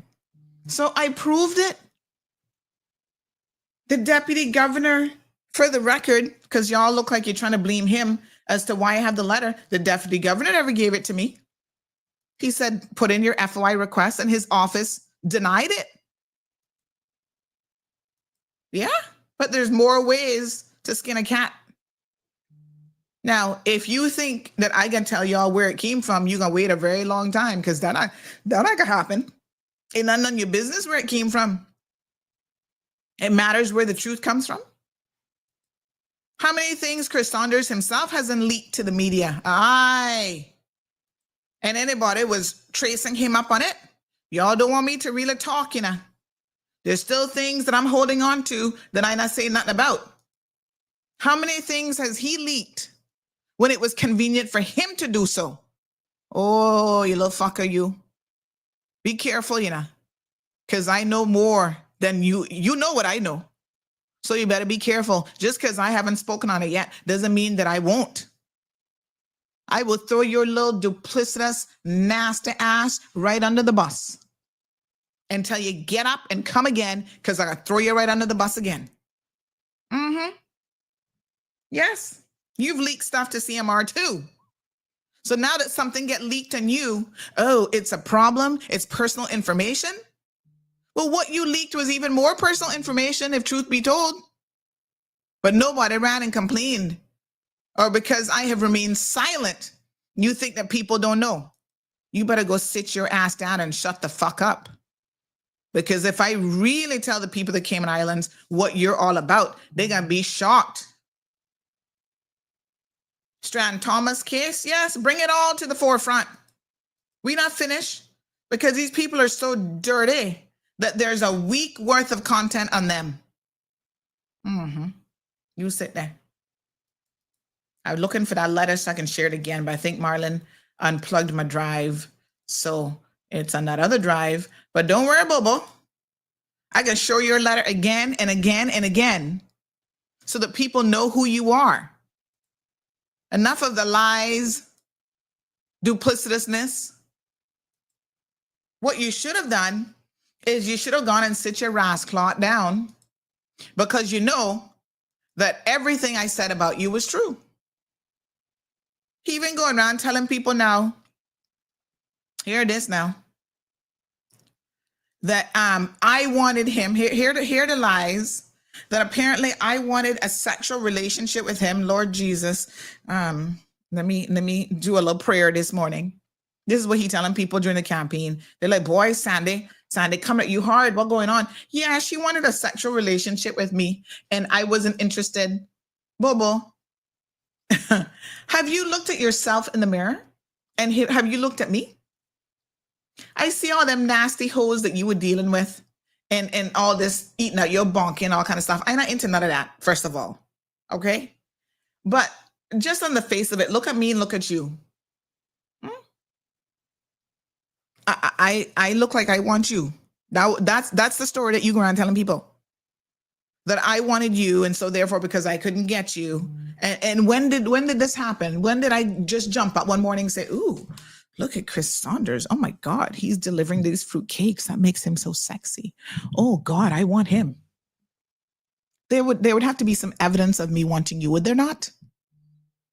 I went through my phone after the person told me that because I said, this man, he has lost his fucking mind. I went through my messages and I went all the way before the last election in 2021. And I could only find one or two messages where he was making passes at me, not the other way around. Wanted who? Well, what your own friends told me is that you're the one with the small penis. Excuse me, but I'm not interested in no small penis man. So, I mean, I don't know anything about it, but this is what your friends tell me. So let's make it very, very clear. There is nothing you have that I could possibly be interested in. Really? These lips that you see here, yeah, they're beautiful, but they're not eating out your bonker hole or nobody else's. You too nasty. You're a fucking pervert is what you are. Threesomes, foursomes. I don't even know how your wife has the stomach, knowing what she knows about you, to even deal with you now. Something, I would question her sanity as well. I'm trying to find this screenshot because this man talking foolishness. I went all the way back to 2011 in my chat messages, and I can tell you not a single, I was like, okay, so if I wanted this man, there'd have to be some evidence of it, right? Surely I would have said something in WhatsApp chat like, oh, Chris, oh my God, you're so sexy. I want you. Get over yourself. Nobody don't want you. And I suspect those women that you're taking pictures of and they don't even know it, most of them, you're either bribing them or you're paying them for sex. That's the only way you're getting it from anybody else. So try and go sit your fucking ass down. Now, anybody who has a doubt about what my issues with Chris Saunders, I've explained it. It's very, very simple. I trusted him with this country. I trusted him to not harass people. I mean, that goes with the territory. We don't put you in government building to make victims of those people. My very good friend that I have known for 20-something years, she was also victimized by him. And so all my issue is with him is I have seen him for who he really is. It has nothing to do with me wanting Chris Saunders. Please don't believe that bullshit lie. Get that out of your head. I even had to have this conversation with my poor husband because he go around telling people, I said, Lord God, let me talk to Marlon about this. I have been with my husband for over 10 years. So when was it that I supposedly wanted Chris Saunders? I don't want no other man since I've been in a relationship with my husband for over 10 years. So help me to understand. How is it now that just the last couple of years I had an issue with him? When did this happen, supposedly, in his head that I wanted him and I couldn't get him? You see how people can lie? And then it's so funny because the people he tells it to, they go repeat it to people. Sometimes they don't even know the people they're repeating it to are people who know me really, really well. My friends come in my house, boy, Chris, go around telling people you wanted him and this, that. I was like, don't make me throw out my lunch, please. Seriously? God, what? Because he won't accept the truth. You see, the funny thing is, if he was a half decent person, even half decent, he would say, you know what? I made some mistakes and I want to apologize to these women. And I want to apologize to Randy Marin. And I want to apologize to Sandy's friend. I'm not going to call her name because she's still a civil servant. Because he was wrong. But he is such a fucking narcissist that he's not going to do any of that. He's going to run like the little pussy that he is, straight to the governor's office. Oh, she released this letter and me. I trying to find the letter again because I'm going to show it to you all again and again and again. Because I want you to remember. This had nothing to do. You know, he was even going to some of our overseas colleagues and telling them that, we in Panton don't like Black people. They have reached out to me. Is it true that Wayne is racist? I was like, what? Where are you getting that from? Well, his deputy premier, Chris Saunders. I said, okay, because he wanted the premiership. He's the one who is actually prejudiced against all Caymanians, as far as I'm concerned. He only buying out the Jamaicans because he's trying to make this like Jamaica when it comes to politics, garrison politics. If you Jamaicans know what this man is all about, you wouldn't put him there either. Because in the long run, you running from that style of politics and what the shit you have in your country, but you allow Chris Saunders to bring it here and to buy your vote for $500 and $1,000? That's just stupid. Yeah. So I'm just demonstrating how much this man can lie. And I tell him, I said, boy, don't trust Chris Saunders, please. He is so incredibly duplicitous. You're always on it. Well, as a country, we need to have testicular fortitude to fix this and fix that. Well, why don't you grow some balls? Huh? If I wasn't speaking the truth and you, that'd be one thing. You would have lawyered up a long time ago. The best you can do is run to the same governors who you be cussing out about, these fucking limeys and English people. But you're running to the same limeys and English people. Huh? Because of me. Because you're scared of me. You're scared of the truth. Not me scared of you. Scared of the truth. Oh, how did she get that letter? Really? It'll be a cold day in hell before you figure out how I got the letter. But like I said, remember the documents that you leaked as well? How about if I go to the ombudsman's office and tell him about your fucking ass leaking people personal information? Do you want that, Chris Saunders? Make sure he get this message today. Make sure he get this message today. Play with me.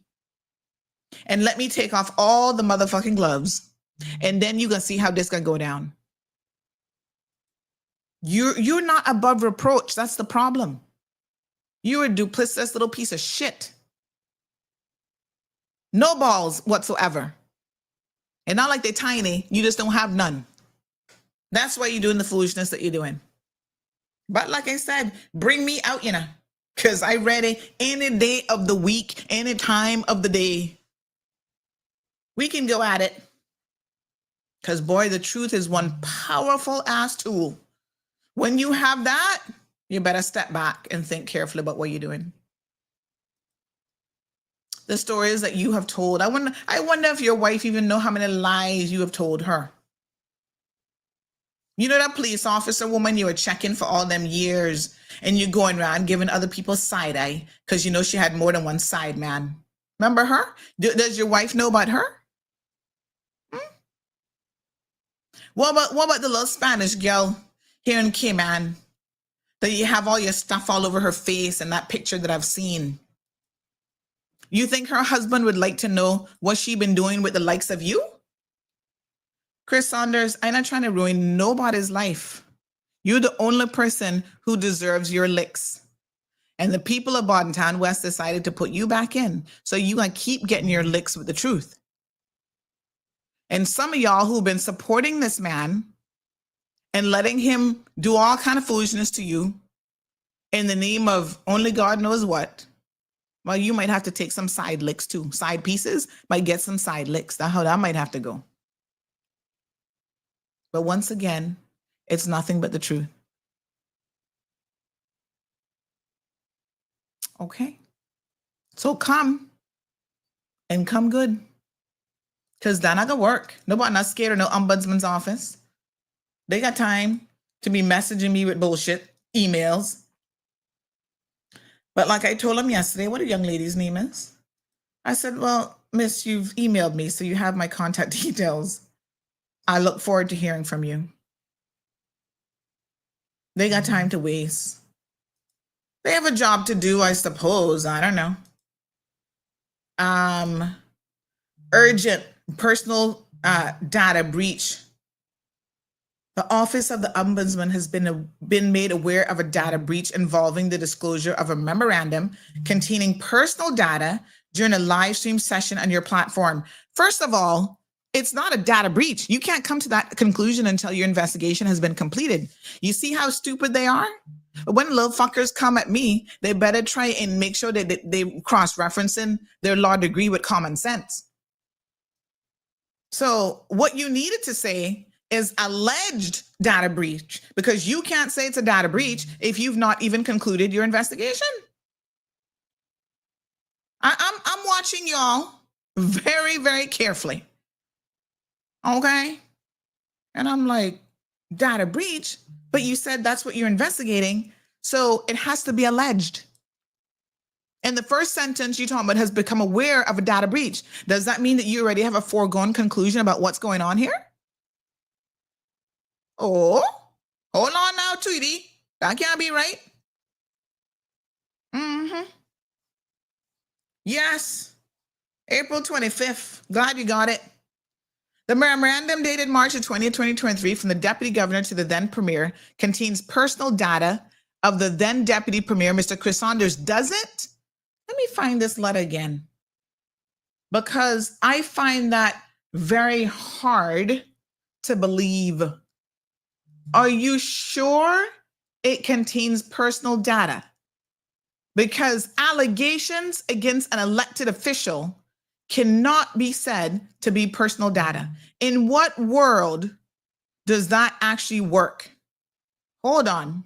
Let me find the letter, because I have to ask the good people of this country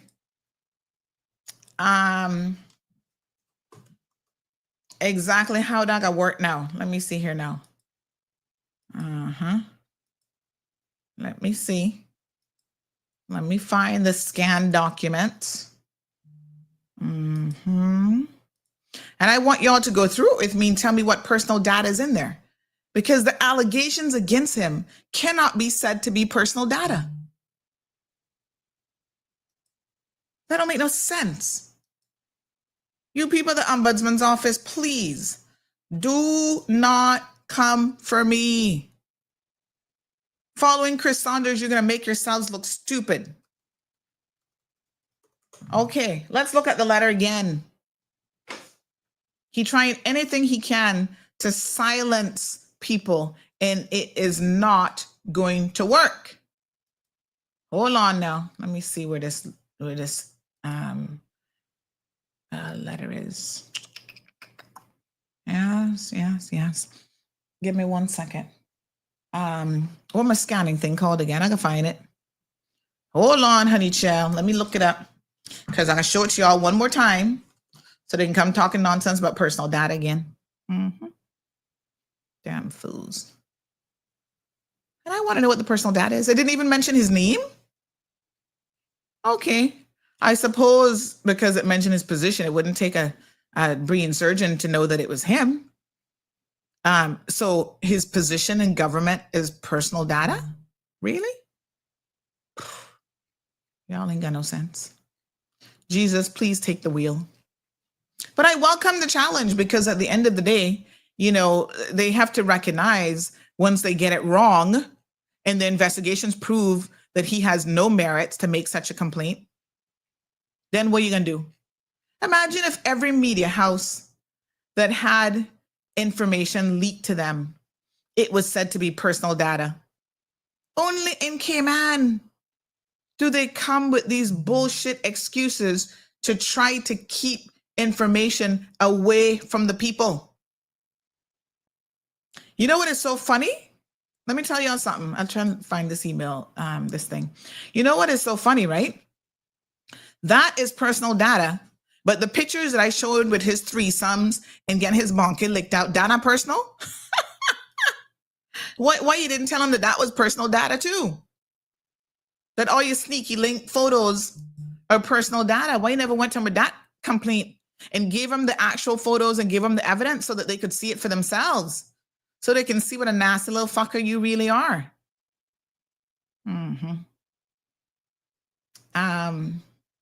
Give me 1 second. I can go plug in this other drive. Y'all keep reading this letter. Hold on. Let me go get my document ready. Hold on.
Honey child, I can't even find it. I can't put my fingers on it right now. But anyway, don't worry. I have it somewhere about the place. I need to get my drive plugged back in. So yes, what was I saying now, honey child? Anyway, come with your nonsense. Come with your foolishness. Because like I said, there's definitely more where it came from. Paul, the man, said that this email doesn't even make any sense. Yes, Paul, this is what they try a thing, you know. They tries a thing with me. And yet you have to question yourself, why would they even be, why would they be sending this to Sandy? Knowing full well that girl, she not no fool. Huh? How many times I gonna have to beat them before they recognize that fact? They can't seem to help themselves. Right? Hold on a second. I'm still looking for the email. No, I look at them. I just roll my eyes when I see them sending me foolishness like this. I'm like, oh, roll my eyes, honey child. Hold on. Let me see here now. I'm trying to find it. Let me see. Yeah, he think he fooling somebody, but he not fooling nobody, you know.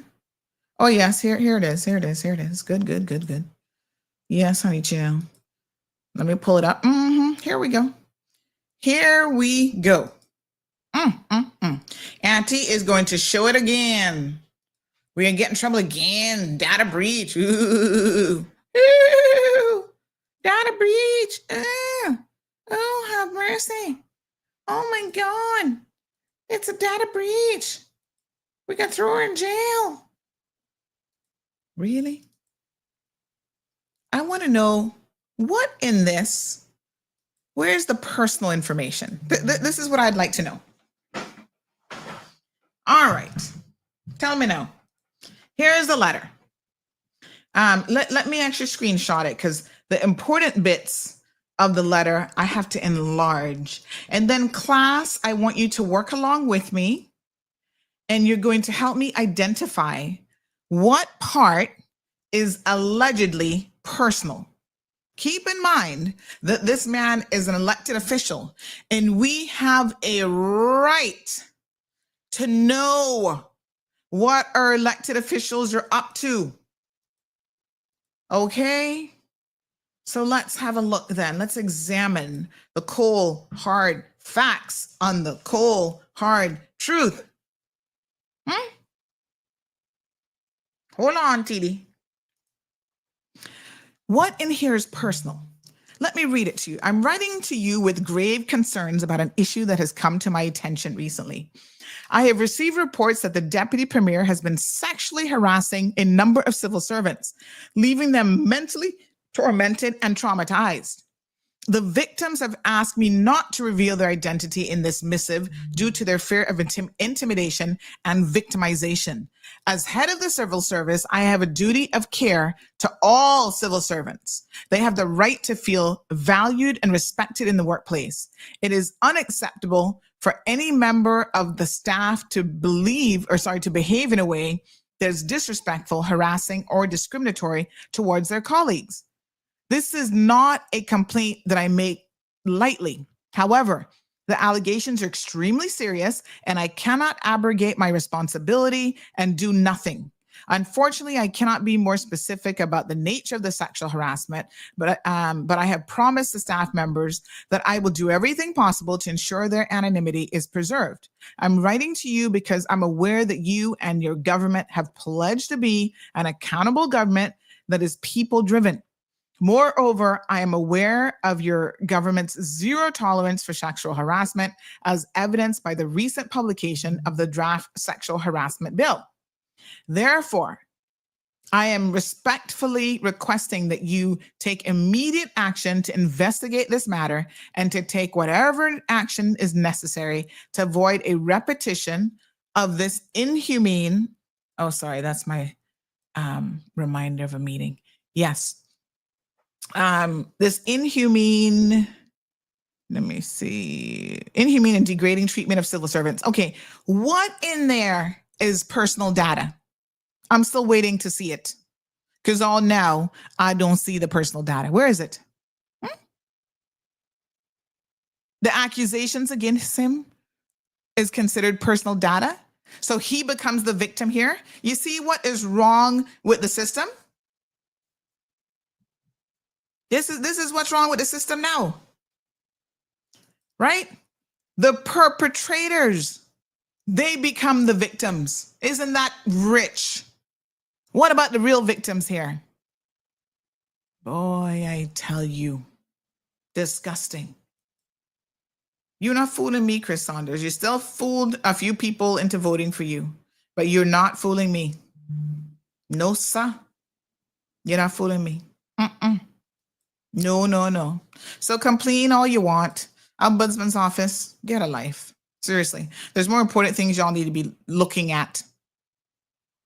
And to think I was actually going to be appealing to them as to why the official sources that I requested it from wouldn't give it to me.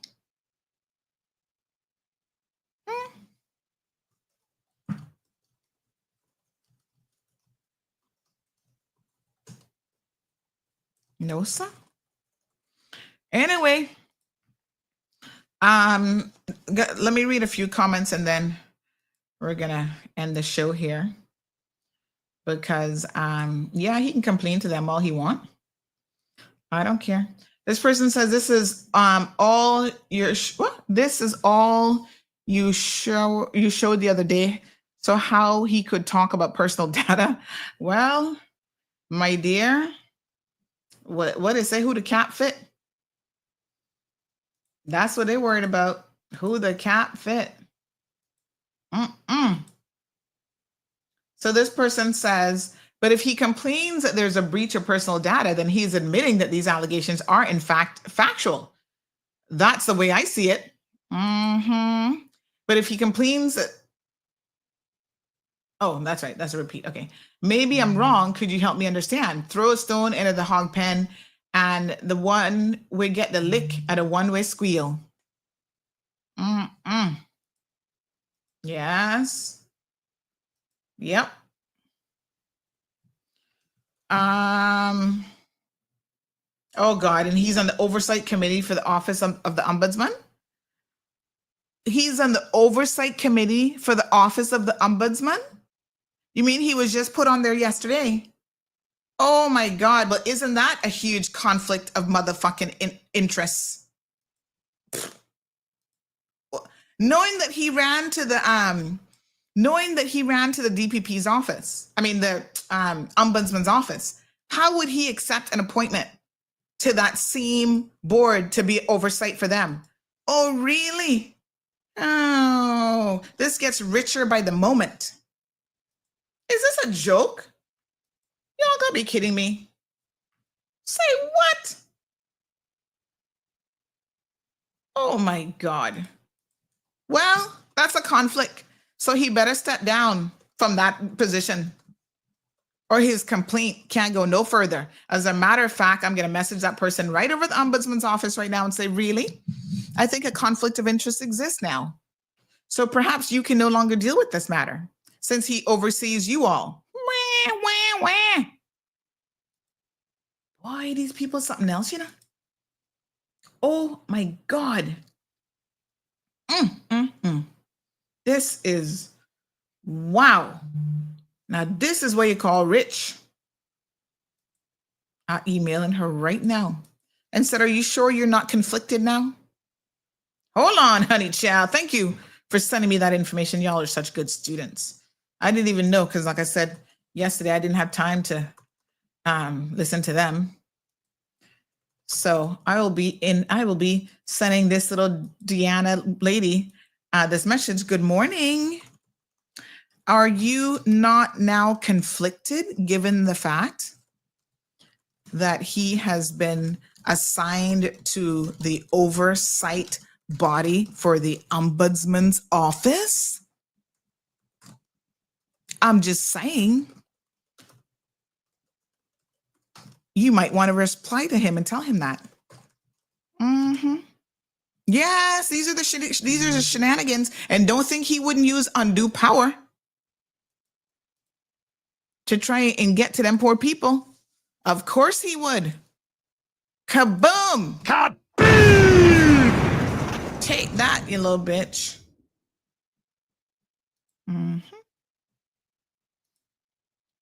Thank you.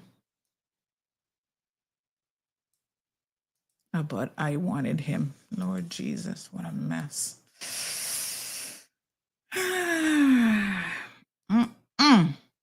The members of the Select Committee on Privileges is made up of all the members of the House, where the Select Committee for the oversight of the Office of the Ombudsman would include Hunter, Jay. Yes, somebody else sent me. Thank you. Thank you, ma'am. Thank you very, very much. Yes. Joey Hugh nominated Chris for that committee. What? What the fuck? Are you kidding me? Joey, more and more by the day, I have to question you, you know. I mean, seriously?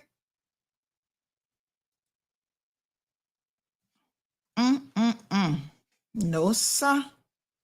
OMG. Wow. Oh, my God.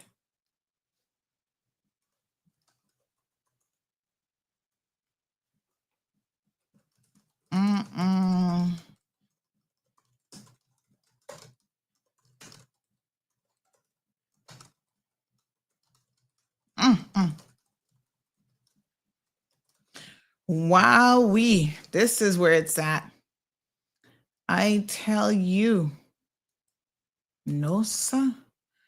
People should be concerned about the content of the letter, not the courier service of it, right? That's one of Ezra's windshield jobs. Exactly. This one says, San, 9:34. Go right ahead. Radio is off now. Woman, save it for 9:30. Juju, love to call CMR name. We coming with one, trust me. Found out recently, that's for sure. Our friend abuses his wife. Oh? The same one we talking about now? That wouldn't surprise me. I mean, this is all mental abuse, what he doing to all these other women. So I wouldn't be surprised. I would not be surprised at all.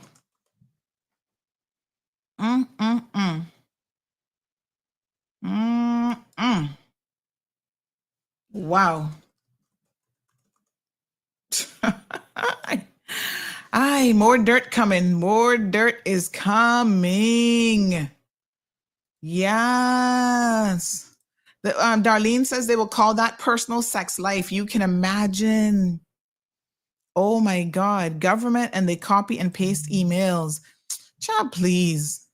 Paul, they're so stupid. It was left on my windshield, okay? Take that. Did you listen to the governor in her address after the swearing in? She mentioned social. What was it she said? Didn't listen. Sorry. So I have no clue what she's talking about. If his name was included in what you release, it is personal sensitive data, according to the data protection and guidance notes for data controllers. Just saying, don't shoot the messenger. But how does a media house become a data controller? Even that is a question. But it didn't mention his name, mentioned him by position, but he is not a civil servant. He is an elected official. Risa, my point is there's certain things that elected officials don't have protection under, even when it comes to libel and defamation. They don't get the same degree of protection that the average person does. Did y'all know that? Otherwise, don't run for public office. So I'm going to argue, and trust me when I tell you I'm doing some deep diving into English law as it relates to this. I am going to argue, and all the lawyers can tell me what they think. Mr. Balika might still be listening, that he does not have a ground to stand on because he's an elected official. He's not a civil servant who is being reprimanded in that position. And that makes a world of difference, in my opinion. KY345 says, almost 3 years later, no passage of that sexual harassment law. Imagine. You know why? Wayne Panton stepped down and McKeeva Bush and Chris Saunders, along with the rest of the whatever. Yes. And none of them wanted it. The few that wanted it couldn't get it done. Because no, not fools like McKeeva and Chris Saunders were there fighting up against it. Because both of them would be the first ones to fall under this. They're not fooling nobody. Thank God we got one out, McKeeva. Now we got a couple more we need to work on for the next election. Wow, Chris, oversight of the ombudsman. Yes, you can imagine. What a cockamamie. What the hell? I tell you what, Jason laughing, boy, he can't help himself this morning. Jason, you trying to behave. Why is Saunders, being protected yet again? What about the ladies that he harassed? Where is the protection for them? Exactly. They don't get any. This is a problem that's, this is what I keep telling you all. If you don't speak up, they should have gone to the police and filed a report against his ass, and he should have been arrested. Unwanted touching, all them late night messages and all that kind of bullshit that he was sending you guys. All of that is against the law, ICTA legislation, and more. Dude is a little pervert. I'm going to show y'all something, right? Since he claims that I wanted him so badly, let me show y'all a little something here. I'm trying to find the message. Okay, yes. All right, look at this one, right? I went through all the way to 2021, and to be honest, I really couldn't find much because, you approaching me with any kind of untoward behavior, the first thing I'm going to tell you is I'm a happily married woman. These men on the streets can tell you, don't talk to her. I'm a happily married woman. And if you say it after I tell you that, if you get punched in the fucking face, then it's not my fault because your warning shot was I'm a happily married woman. That is the nicest way to say, leave me the fuck alone. I'm not interested in you. And if you continue to press me, then I got to punch you or kick you in the nuts. And then that becomes self-defense. You see how that works? But I'm going to show y'all something now with Chris. Hold on. I think this is the right message. Hold on, honey, chill. Oh, the poor system said I got to take out some. It's like, you got to take out some images. You got too many. All right, hold on. Let me take out some of these. Yeah, I want to show you all this. Okay. This is, when I read what those civil servants were saying about him, I said, yeah, I know what they mean, you know. All right. So this was way back in 2021. Like I said, I went all the way back in my phone as far as I could go since he claimed, said that I had the hots for him. Okay, August 20th, 2021. I said, Chris, he says, Ola. I said, you good? According to Shawnette, I'm very good. Really? Okay. Now, you see, pick sense from nonsense. If I was a woman who was interested in him, that was his, like, oh, I'm, you know, whatever. Okay. That's a cue for me to jump in and be like, oh, Chris, oh my God, I love you. Oh my gosh, your body is so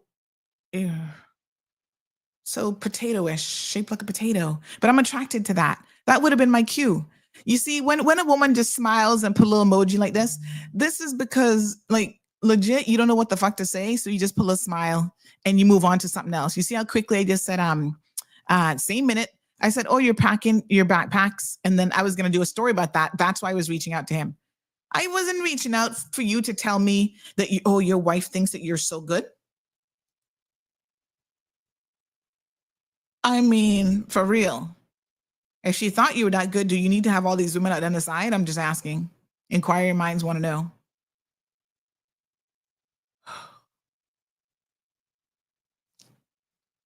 Where in the good old universe am I interested in him? Come on now. Pick sense from nonsense. Justice say, do you know the TV show that everybody hates, Chris? Jason, the cold hard truth. That was going on here now.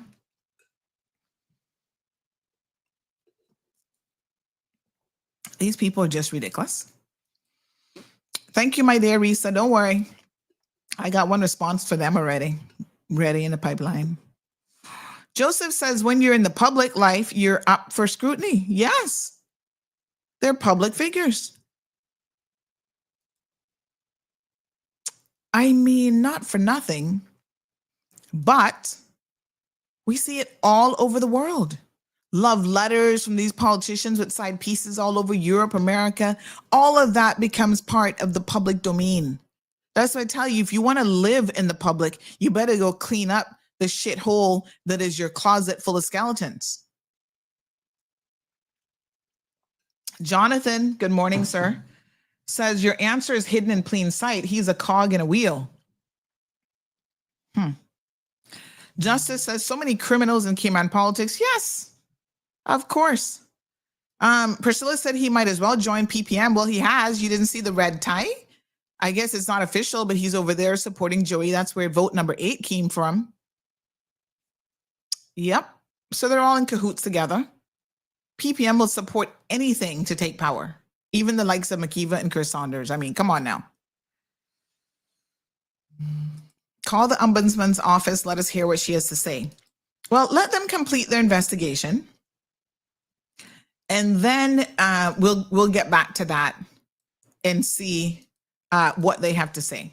Because I, too, am very, very curious on what their ruling will be. Because they're already jumping to some conclusions there that are a little bit problematic.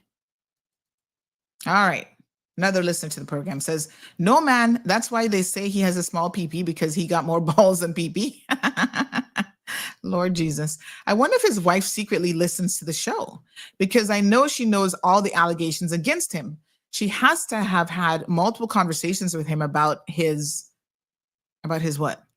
Behavior or the small PP? I don't know. Just doesn't make sense. Oh my God, this is getting good. This is his first case of using his power to abuse. Mm-hmm. Yep. Mm-hmm. KY345 said, I just lost respect for Joey, if that's true. What part about Joey? Must be because he's the only independent. Perlina is from the opposition. No, well, Perlina is... Oh, you mean the makeup of the... I mean, I don't know. But yeah, I mean, they're all in it together. All of them are in this foolishness together. All I'm saying is these things are true. No one is lying about that. I mean, listen, we have to expose this now that I know that he's been put in charge of the oversight committee, knowing that he literally just a couple of days ago complained about them. And now this totally makes sense because remember Joey's message. Hold on here now. Remember Joey's message that was sent out and what he said about Wayne Panton. How would Joey have known that? Let me ask you a question now, right? You see, this is where Joey trying to be duplicitous, and he's a little bitch. Joey, I'm gonna have to call you a little bitch here today because in fact, this is what you are. Okay? Now, what you did is beyond disgusting and is a bold-faced lie. And if Wayne Panton was as petty as you, he would have sued your behind for this voice note, which gives people the impression, a lot of people are asking about it. Oh my God, Mr. Wayne Panton is being, hold on, let me let y'all hear it, and you can hear it for yourself. Mr. Wayne Panton is being investigated by the governor. How did he know that a complaint was even made to the governor's office? That's because him and Chris Saunders are buddy and batty, or batty and bench, buddy. That's how he knows. And of course, the complaint was made, but just because you make a complaint does not mean that the governor's office was actually investigating it. There is a difference. Listen, Linda. Hold on, I'm going to pull it in because I want you guys to think about this for a second. Think about what Joey said the day after the election. Okay, hold on, it's processing. Hey everyone, apologize for the voice note, but just got a call from GAB. They've come to an agreement. Andre is Premier Minister of Finance and Financial Services. Gary Ruddy is Deputy Premier Minister of Tourism. Jay has a massive portfolio, including the ports this time. Same portfolio plus ports. The only other significant thing is Wayne will not hold a ministry. My sources tell me that it has to do with the investigation over the leaked documents. The governor had concerns about Wayne being a minister. So that seems to be, this is solid information. That seems to be where they are, and they'll be sending that over to the Governor Fearless owner. They have already, possibly. Hey everyone, apologize for the voice note. Okay. But hold on. Just got a call from GAB. They've come to an agreement. Andre is Premier Minister of Finance. Sorry, I had it on loop. So he would know that how? Because Chris Saunders would have told him that he'd file a complaint with the governor's office. Like I said, that doesn't mean the governor's is investigating it. In fact, their response was, we passed it on to the ombudsman's office, which means no, they were not investigating it. And the governor went on to say that she has nothing to do with who comprises cabinet. That is a matter for the premier of the country. So the truth of the matter is what I told you guys last week, and there's an additional truth. The other reason why Wayne decided not to vie for position is because he felt like we needed to have a female minister. And so he stepped back and said, give it to Kathy. We need more women in leadership and ministerial roles. Let Kathy have it. That's coming from the inside. So imagine. But yet Joey's out here lying on this poor man about the governor's investigating him. No, that's what Chris Saunders told you. And Joey, one thing you're going to have to learn the hard way is Chris Saunders is not somebody that you should trust any further than you can throw him. And at his weight, you can't throw him, none at all. So you better not trust him, none at all. He is a duplicitous, bold-faced liar. Okay? Lied. That's right. That's who he is. Yeah, that's what Joey said. It was Joey who started that rumor. And here's the richness of it now. Here's the irony in all of it, right? These are the same little bitches when other people start rumors about them, they're using government money like, oh, don't listen to unofficial sources. Don't listen to rumors. Well, what was that exactly, Joey? What is supposed to be good for the goose should be good for the gander. You should issue a statement apologizing to Wayne Panton for that erroneous and incorrect rumor from your well-placed sources. Your well-placed sources is Chris Saunders, and he's a motherfucking liar. So that's not a well-placed source, not at all. Sabrina says Chris is already playing puppet master and Joey's so dumb to see it. Of course. That's right. And you see, he thinks he's more intelligent than everyone. I mean, I'm not saying he's not a fairly smart guy, but he believes he's the smartest one in the room always. So you think Joey gonna be in a competition to him in his own mind? Apparently, instead of getting balls, it all went to his head. He's got the brains, I guess. Yep. What a mess. Yeah.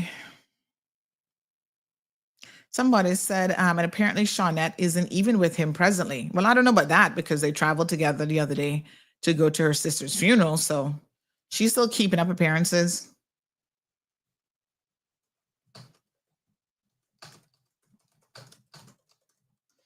What a mess.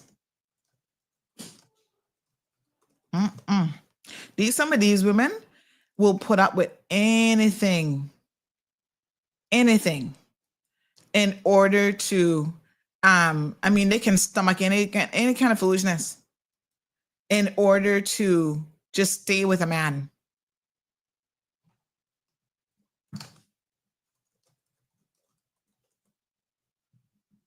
You can imagine. No, sir.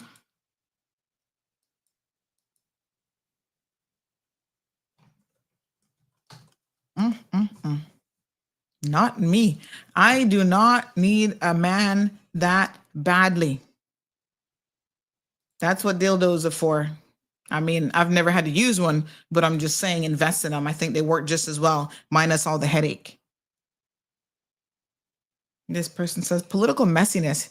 His fucking eyes should pop out of his head when he went crying. It's a pity that they tried this with the wrong people.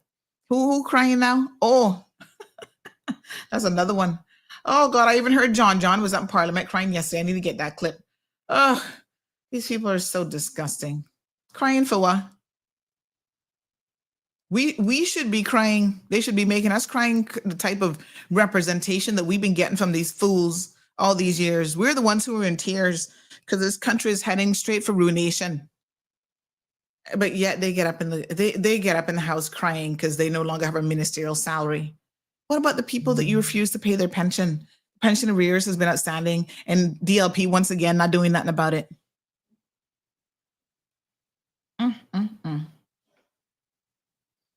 Oh God, here comes Trisha again. Trisha, can you just disappear? The election is over. Go back in the little hole that you crawled out of, please.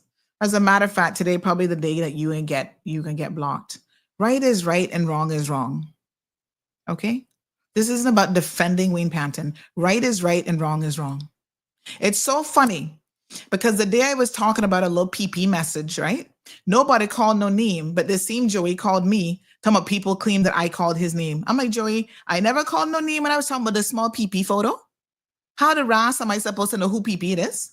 I've never seen your penis. Like I said, don't make my head take me. Because if y'all don't think I would pull out that little pee-pee photo right now and show you what some of these men going around with talking about that thing is erect and that's supposed to be pleasing any woman, don't bring me out this morning. I guess they say that personal data too. The size of your little 2 inches, 2.5 inches. That personal too, not true. Go sit down. Like seriously. Big Mac was crying too come election night. My God. Yep. Lucky body. Crocodile tears. These people, it's like they don't want their dirt out there, but yet they want to be making up stuff on people. Well, God knows what should I have believed when they said you like women. Me? Okay. You can believe anything you want. These lips have never touched pussy. Okay. Let me be very clear. I have a lot of lesbian friends and I have a lot of gay friends and bisexual friends. I'm an advocate for them. That don't mean that I am a lesbian myself. But ask anybody who happens to be a lesbian, because the community is small enough and they all know each other. Ask them if Sandy Hill is one. That wouldn't be no rumor. You guys would know. And guess what? If I was one, unlike some of you, McKeeva Bush on the down low and all these other ones on the down low, I would not have any problems saying that I'm a lesbian. So what? That'd be my business. What my lips would be having a good time with would be my business. But I'm not one. And I still support the community 100%. And I still have friends and I will go out with my friends and I don't give a shit what you guys have to say about me. Is that supposed to be an insult? Calling somebody a lesbian? I was so glad to see at least 2 lesbian women running in the last election. Good for them. So what? You can believe I'm a lesbian if you want. That's good for you. Okay. But I can tell you, I don't have any interest in women like that. Never have. Let's keep it moving. Anywho, anything else you got at me? What else? What other rumors are they telling you?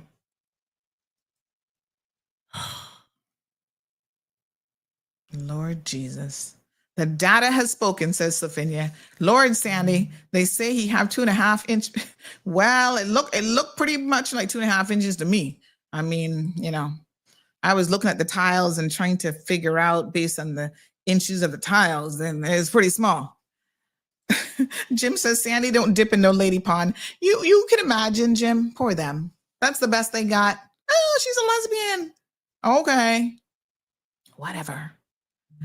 Lilith says, yeah, we don't give 2 shits. Oh, my goodness.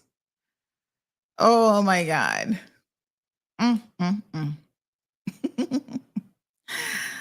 My goodness, what a hot mess. No, sir. So Miss Brenda says he wasn't the only one. Some that one were crying too. Wonder why? Yes, Miss Brenda. They sitting there crying on the back bench. Nene talking about she wants to see the picture. What's up, me? Oh no, not the lady pond. Let me bite my nails. Not the lady pond. Y'all are so, why the personal interest in your sexual orientation? I don't know. What does you being a lesbian have to do with her? Listen, anything to try to discredit me, I guess. So because you're a lesbian, you don't tell the truth? I mean, I don't know what that's supposed to mean. I have no clue. Chris must have some secrets on Joey. The streets is saying he promised BBL body and never delivered, and the gal put him small PP. Yes, Chris, blinkety blink women in the ass. So what are they talking about? Oh my God.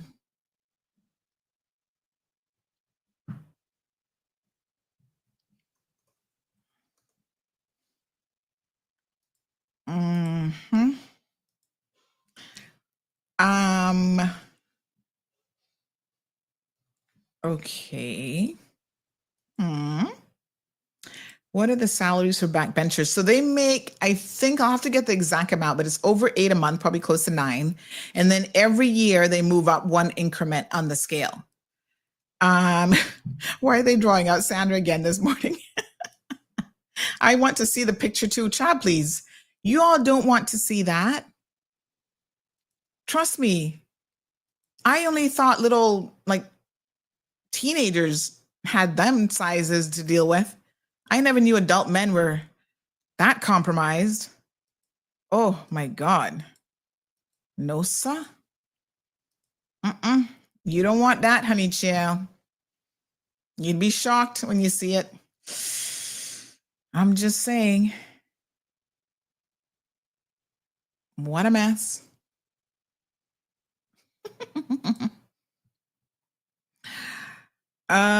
Okay. Lord Jesus. Post it. Trish said, let me go water my lovely flowers. Yes, please do that. That's the best thing to do. The only thing 2 pancakes do is stick together. What do you mean by that? 2 pancakes? Girl, if you've seen them, you might puke. Make sure you have a strong stomach for it. The little peepees? Oh my God. Ay. Anyway, folks, let me try and behave. I have to go to a meeting. So,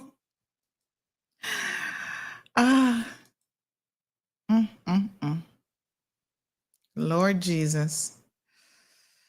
I tell you. Let me go give Zeus a hug. Oh, he needs to go to the groomers. Oh, we reunited 2 more dogs yesterday with their owners, by the way. So, really, really happy about that. You guys got to make sure that your poor little dogs don't go missing. Oh, yes. Come on through, Michelle. Come on. Hello. I say time to laugh. Well, him, Adina, I told Jamaican because I always heard all Jamaican men don't care what size they're fully loaded. That's why they love them so much. Who we talking about now? So you were saying about small and pee-pee. Oh, but so I say, as with that person, I don't know who. I thought you were talking about that one. What I call it. I don't want to call no name, but anyway, maybe I'm wrong. No, well, I mean, I've heard that. I've seen one that is alleged to be one of our sitting MPs that is small. That I can see my own eyes. The other one, they say his is small too, but I wouldn't, I'm not going to firsthand knowledge of that. I'm just telling you what the streets are saying. Listen, what I want to say too, I don't know if you heard, but I want to send my condolences to Miss Anna, Miss Mickey. We used to call her for Bob Anderson. I don't know if you know him, but he used to be an employee for Cayman Airways, a good counter person. Yes, and I understand my gosh, he passed Bob away. died, and I haven't seen him for years because I know he had went to Miami and used to work there, but I haven't been. I'm in donkey years. Sometimes they change Cayman Airways gate the way it is now that they say that long walk. So that and I've been today because my thing is Tampa better because I have more I would say out there. So I mean I got a lot of friends in Miami and then I have a niece that lives there, but I prefer Tampa. So but I saw it come up on my Facebook that that Bob Anderson died. I want to send my condolences to Miss Mickey because I know her very good and she used to work at the airport when I was working there. And I know all the family, so that's so sad. But that's life. We can't get used to it. But and just like weight loss, I can't believe that Wayne did. That hit me very hard.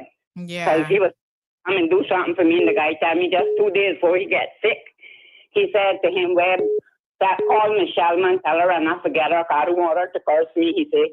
Because I know she's straight and I promise her, he said, and anything for me is because I'm where I am today through him hiring me at the fire department. So I'm so sad for that, But Mama say that's one thing that fair, we can't get used to it. And she always said, we don't know where, when, and how, but sure as we got to die. So I guess it's just one of those things that's something that we can't control. So, but it's very to hear about poor old Bob. Yeah, very sad. We have had some losses lately. Thank you so much, my darling. All right, folks, I have got to go. Somebody says protect that photo so we can use it to fundraise your bail money. Oh, don't worry. They can only scream from that distant back bench now, laughing out loud. Oh, my God. Bail money. Makiva's quiet, says KY345. Wait, see what boards or committees he gets put on.